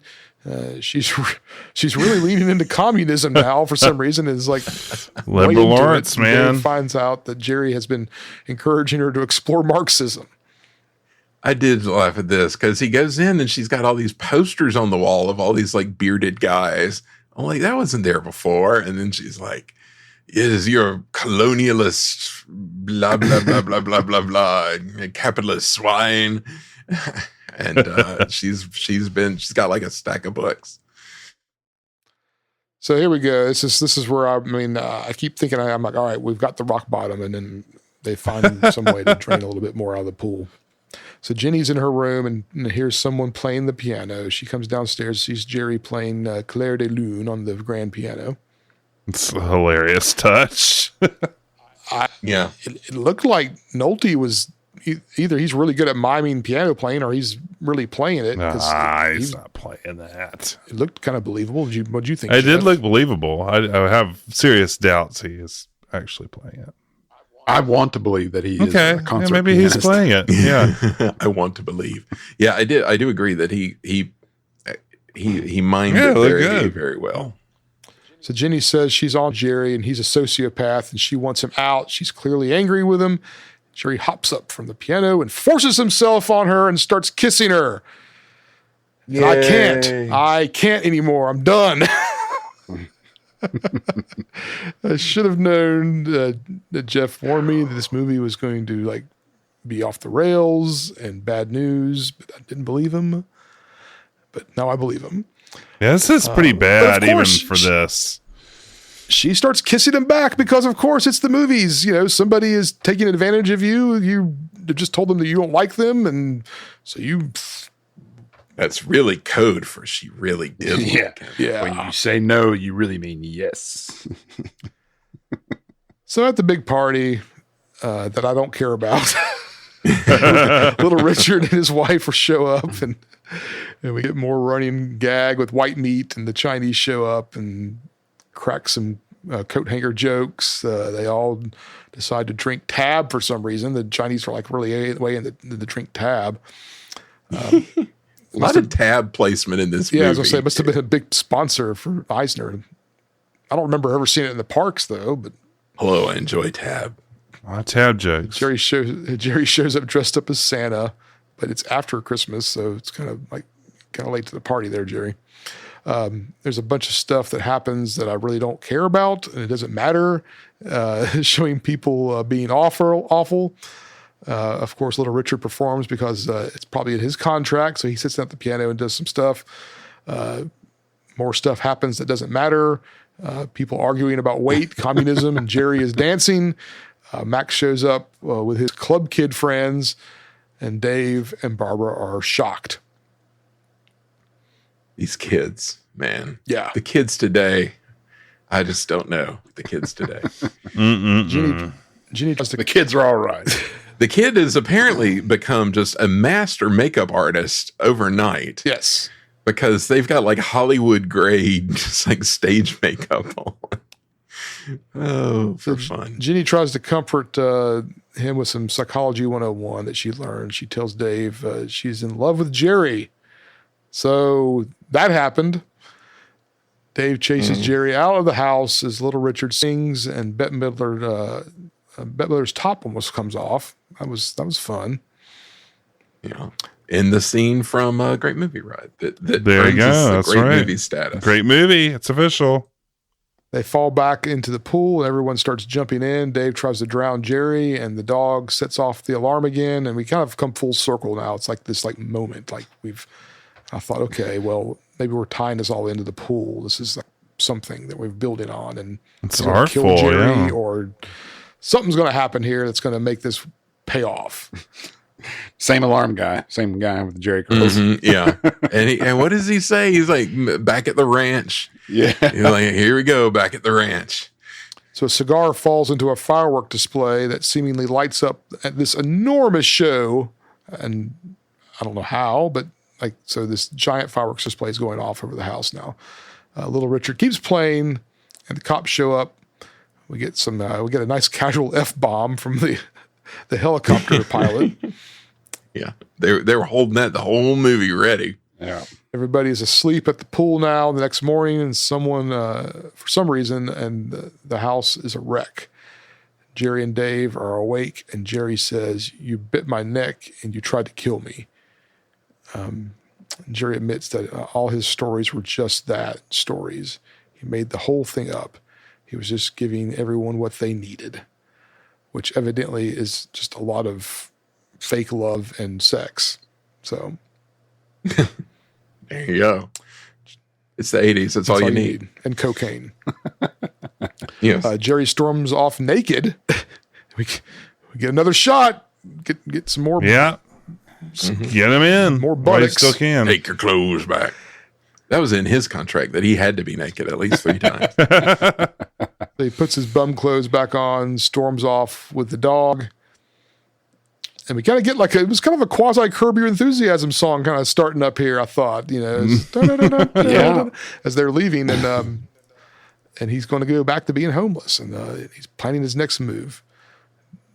As he's walking down the back alleyway, the dog keeps barking, and Jerry starts rummaging through the garbage, thinking the dog's hungry. Dog keeps on barking. The family walks out of the alley and sees Jerry eating garbage, and they smile. Why are they smiling? Why?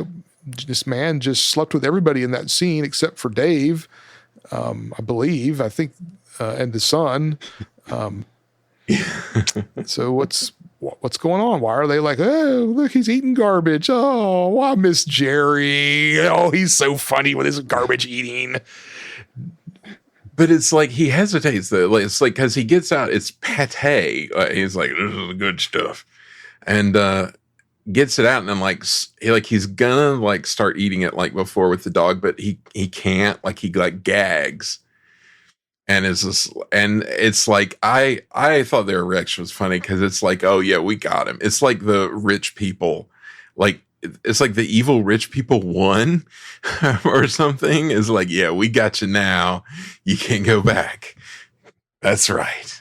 It's good. It's good to be rich.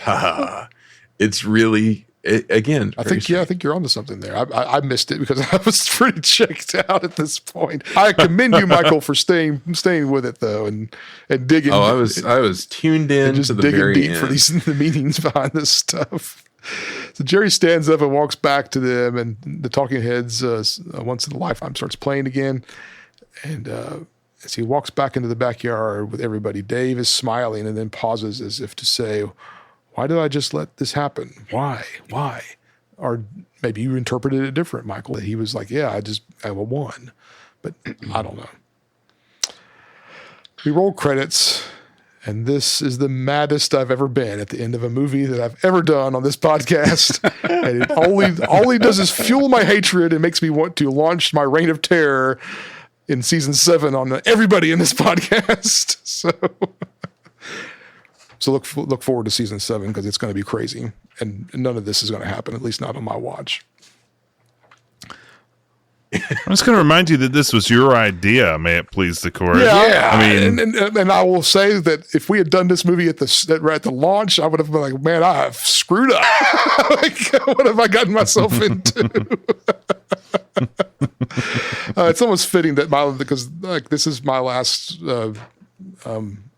plot reveal before our grand finale, that I would land on this one because it was rough. But I mean, I had some moments where I do enjoy some of the bad movies, and so I'm just glad it's over. That's all I'll say.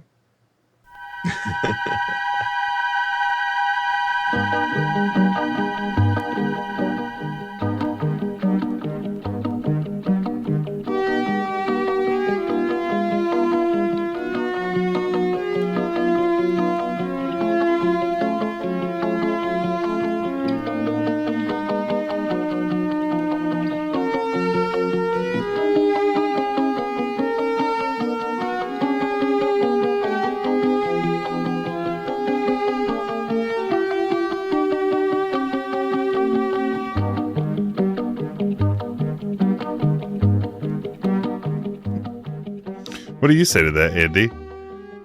Oh my god! Well, And he's like, oh, you finally broke Robert. That's great.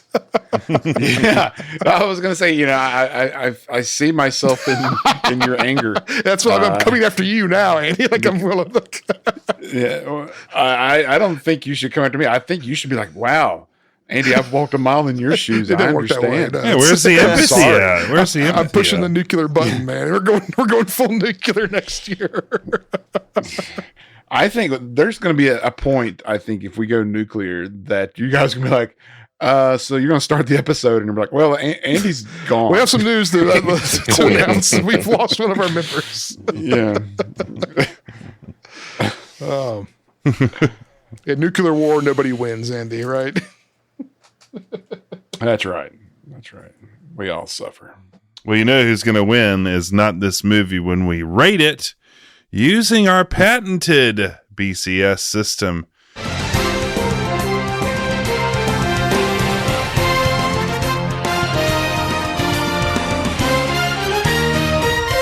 Hello, I'm Michael Eisner, head of Walt Disney. And that's presented by Topps Trading Cards, Disney's Wide World of Sports. And it's all part of the Go Network, go.com, and Bazooka Gum. You never know what Bazooka Joe's going to be into. Probably something crazy. So let's see what Bazooka Joe hits. Bazooka Joe is at bat now here with the BCS. We're going to see if he dings down and out Beverly Hills for a homer, a triple, a double, or a single using our patented system. Now, we're going to start with plot and writing, and I would like to do the honors and give this a big, fat 1, because I hated the plot, and I hated the writing, and I did not understand why it was a movie at all. Thank you. Michael. I don't know. This was a very bizarre movie that I thought was going to be something, and it wasn't that. But then along the way, I thought it was going to be like 5 other things, and it was never any of those things. And I just don't think it knows what it was or was going to be or anything.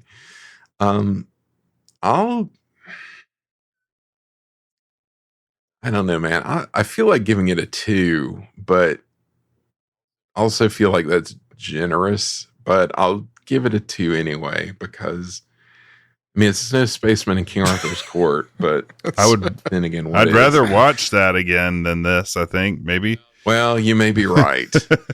But that's later. That's not the plot. I don't know. Like, yeah.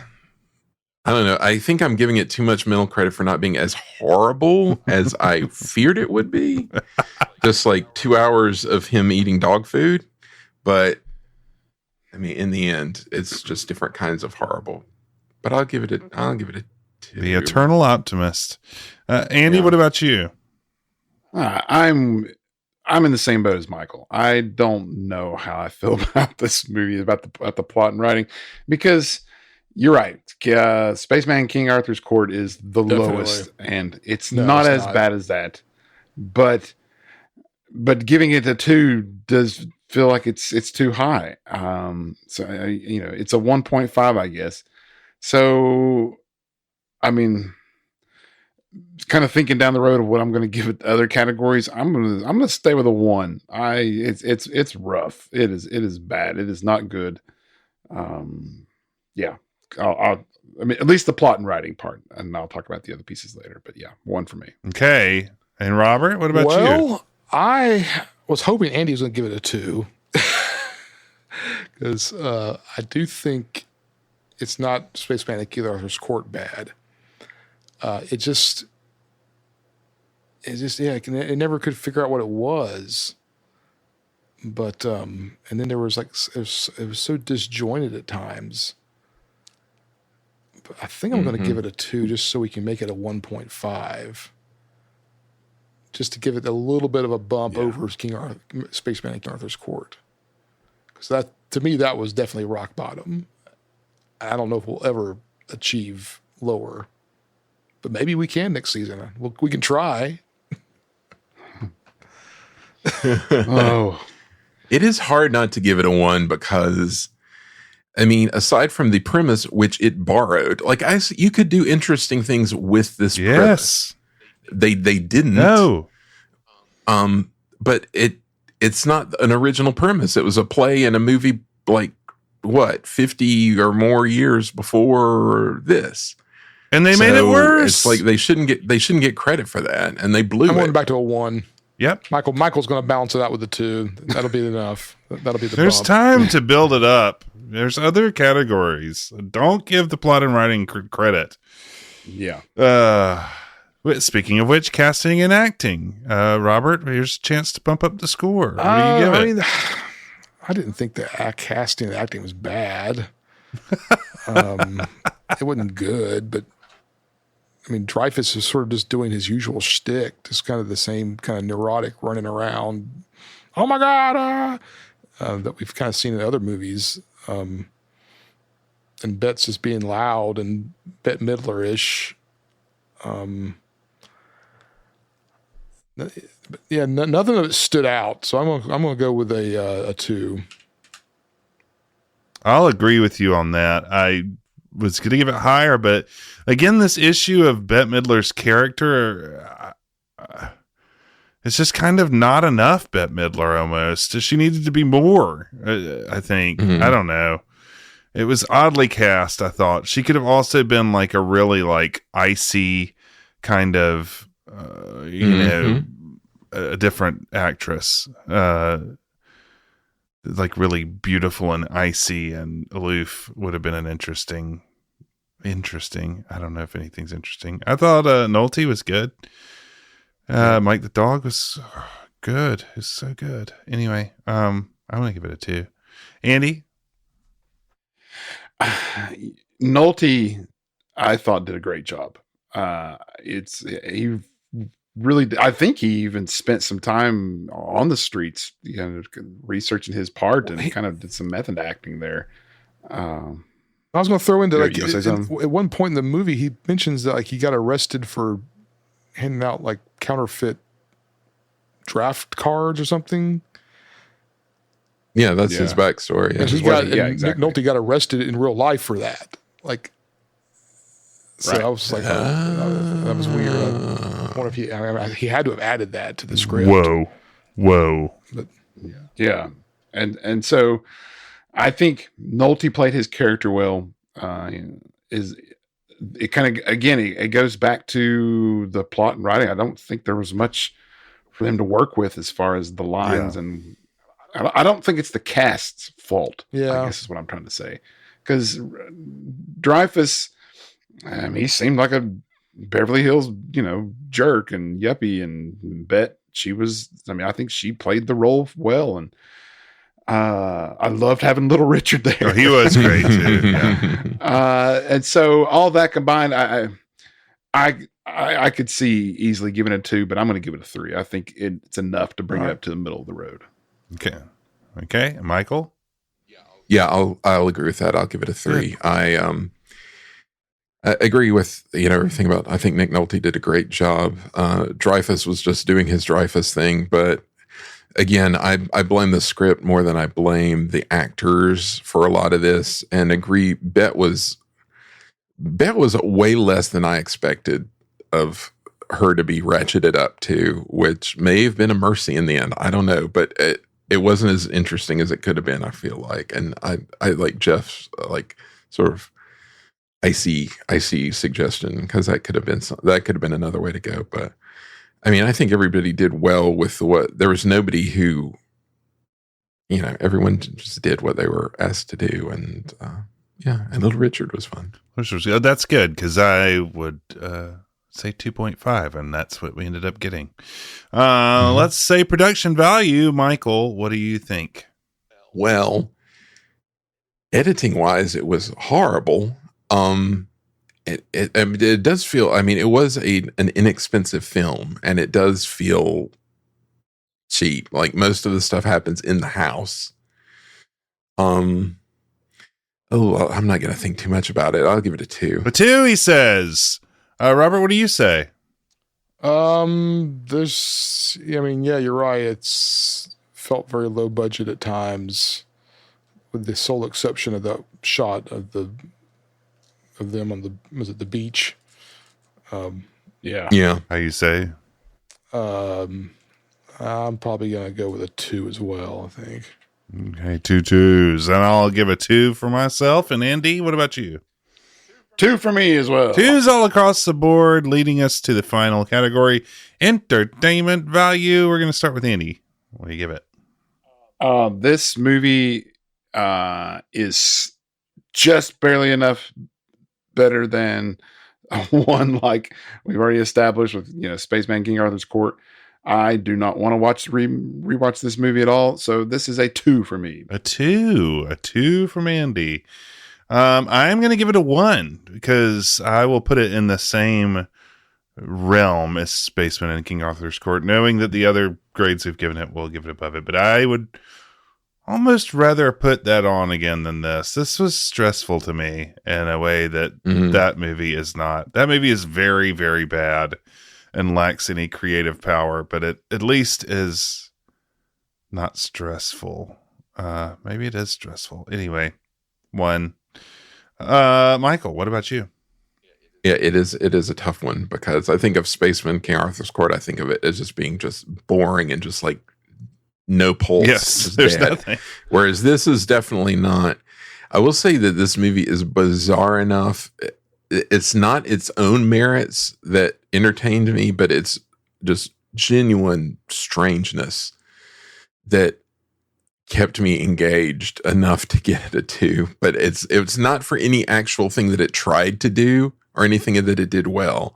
It's just it's really it's a period. It's a product of its time, and it is a mess.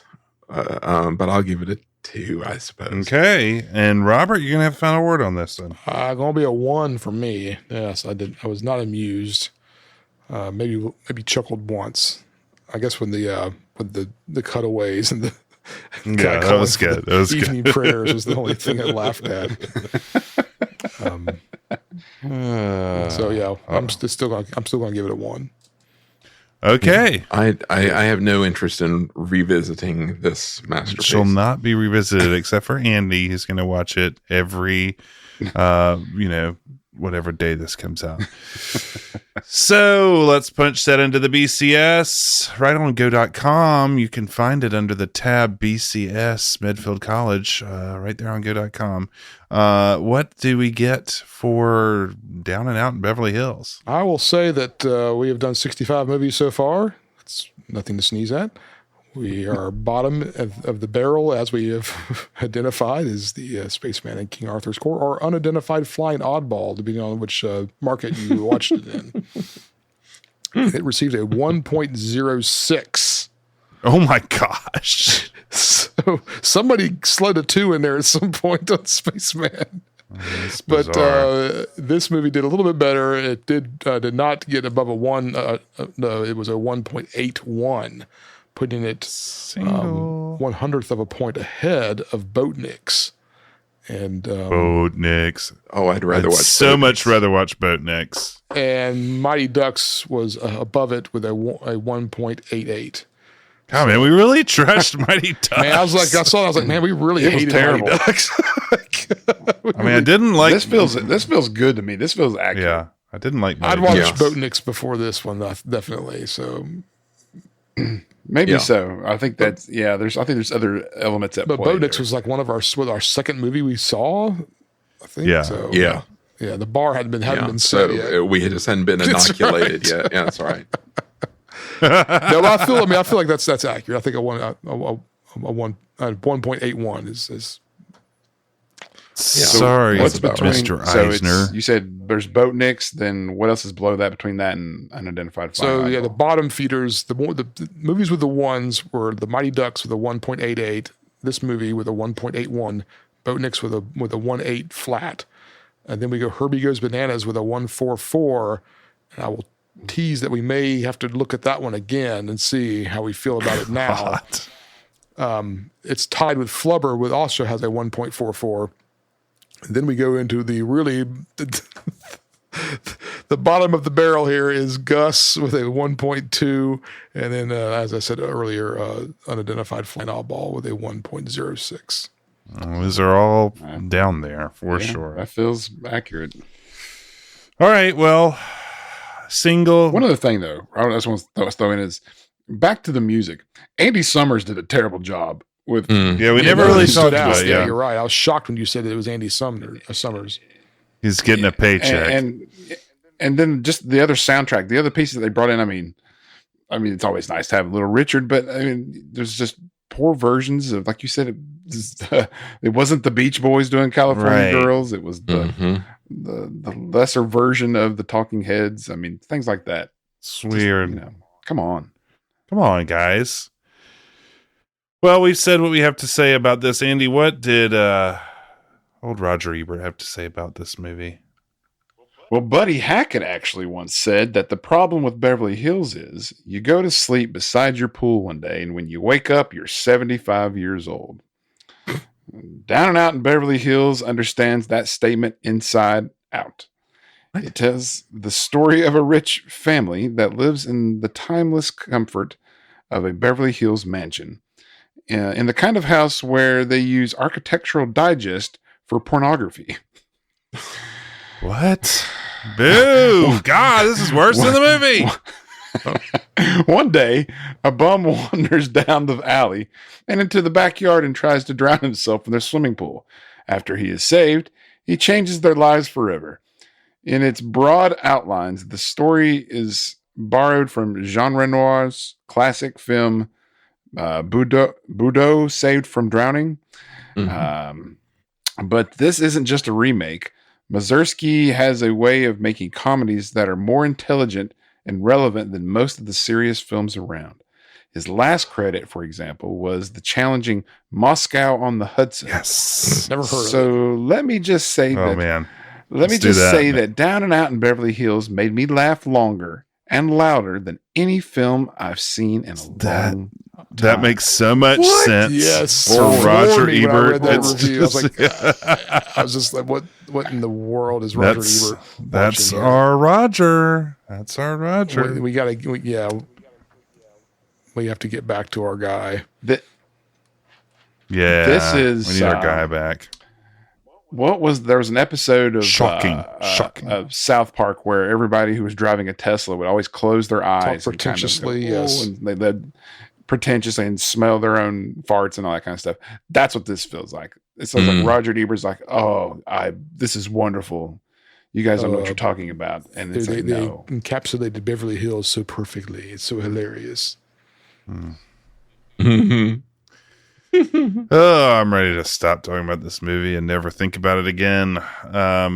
Robert, what do we do? What's next for us? We can't tell people what's next. What are we doing here?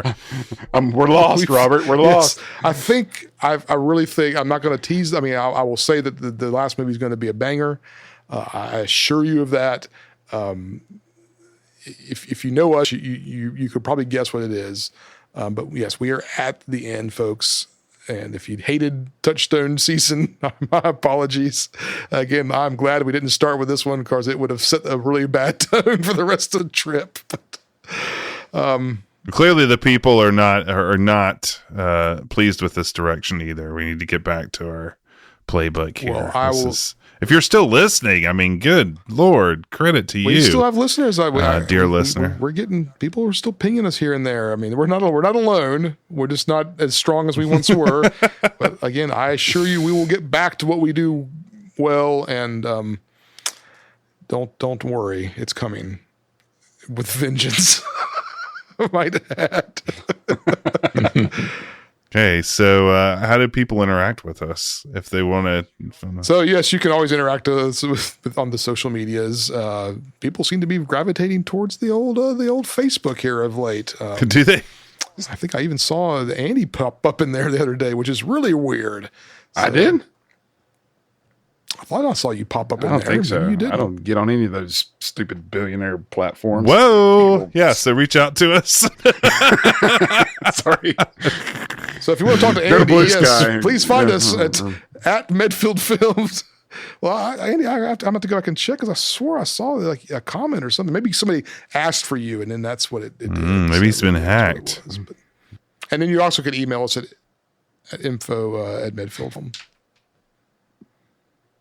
Well, okay, guys, just got to do this Todd spot, and we'll be out of here. Who's got my ad copy here? Robert, you have it? No, I left it back at the in the classroom. Shoot, Michael, you got anything for me? No, who took my chicken? Dang, you know what? I think I was supposed to bring it, and I forgot. This is just like everything in my entire life. Just complete wreck. Don't have it together, guys. This is, I mean, here's a man, Todd Naperick. He makes us look good every week. He's out there busting his hind end, getting us those delightful graphics you see on your smartphone. And I don't have the respect to give him what he deserves. Guys, this is why all my businesses have failed through the years. The amusement park, the corn maze, all of Selling it. lingerie out of your Oldsmobile. Because I didn't have the branding. Yes, exactly. I didn't have the branding. I'm not a good salesman. I don't have what it takes. I should have called Todd. How would you have got a hold of Todd, though? Well, that's what I was going to ask. Does anybody know Todd's phone number? Well, I believe that's 1-800-BINDEN. That's right. The N is not in the name. It's just pronounced that way. BYDAND. That's Bindend. Yeah. And if I wanted to go to a website of his, let me go there right now. Robert, can you give me that URL real quick? Can you grab my black Les Paul? Was it Biden Graphics? I don't know. That's right. There we go. I think That's it. BidenGraphics.com. So I'm going there right now. There's also another phone number here. I see an email. You've got Facebook. There's a contact page. It's powered by Weebly. This is good stuff, man. We've got a portfolio with logo art. He does a lot of racing stuff. So if you're into cars, but it doesn't have to be racing stuff. He's done law offices. He's done barbecue. Guys, he could have done all my failed business ventures easily. Yeah. I see he's done a school of pharmacy here. He's done a middle school. I have made many mistakes in my life, but hitching my wagon to you guys and getting to know Todd has really been a shining star for me. And now I've just disrespected him by doing, I didn't prepare. I could have even looked him up on Upworks if I wanted to. Upworks. But I didn't. And so all I can say is I'm sorry and just call Todd. So with that sad note, we're going to end this episode, and we're almost over with this season. Join us next time, however, because you're not going to want to miss our grand season finale. So long. Medfield College of Technology. And while we hold your banner high, rock, rock, we shout your praises to the sky, rock, rock, for proud are we of mighty men.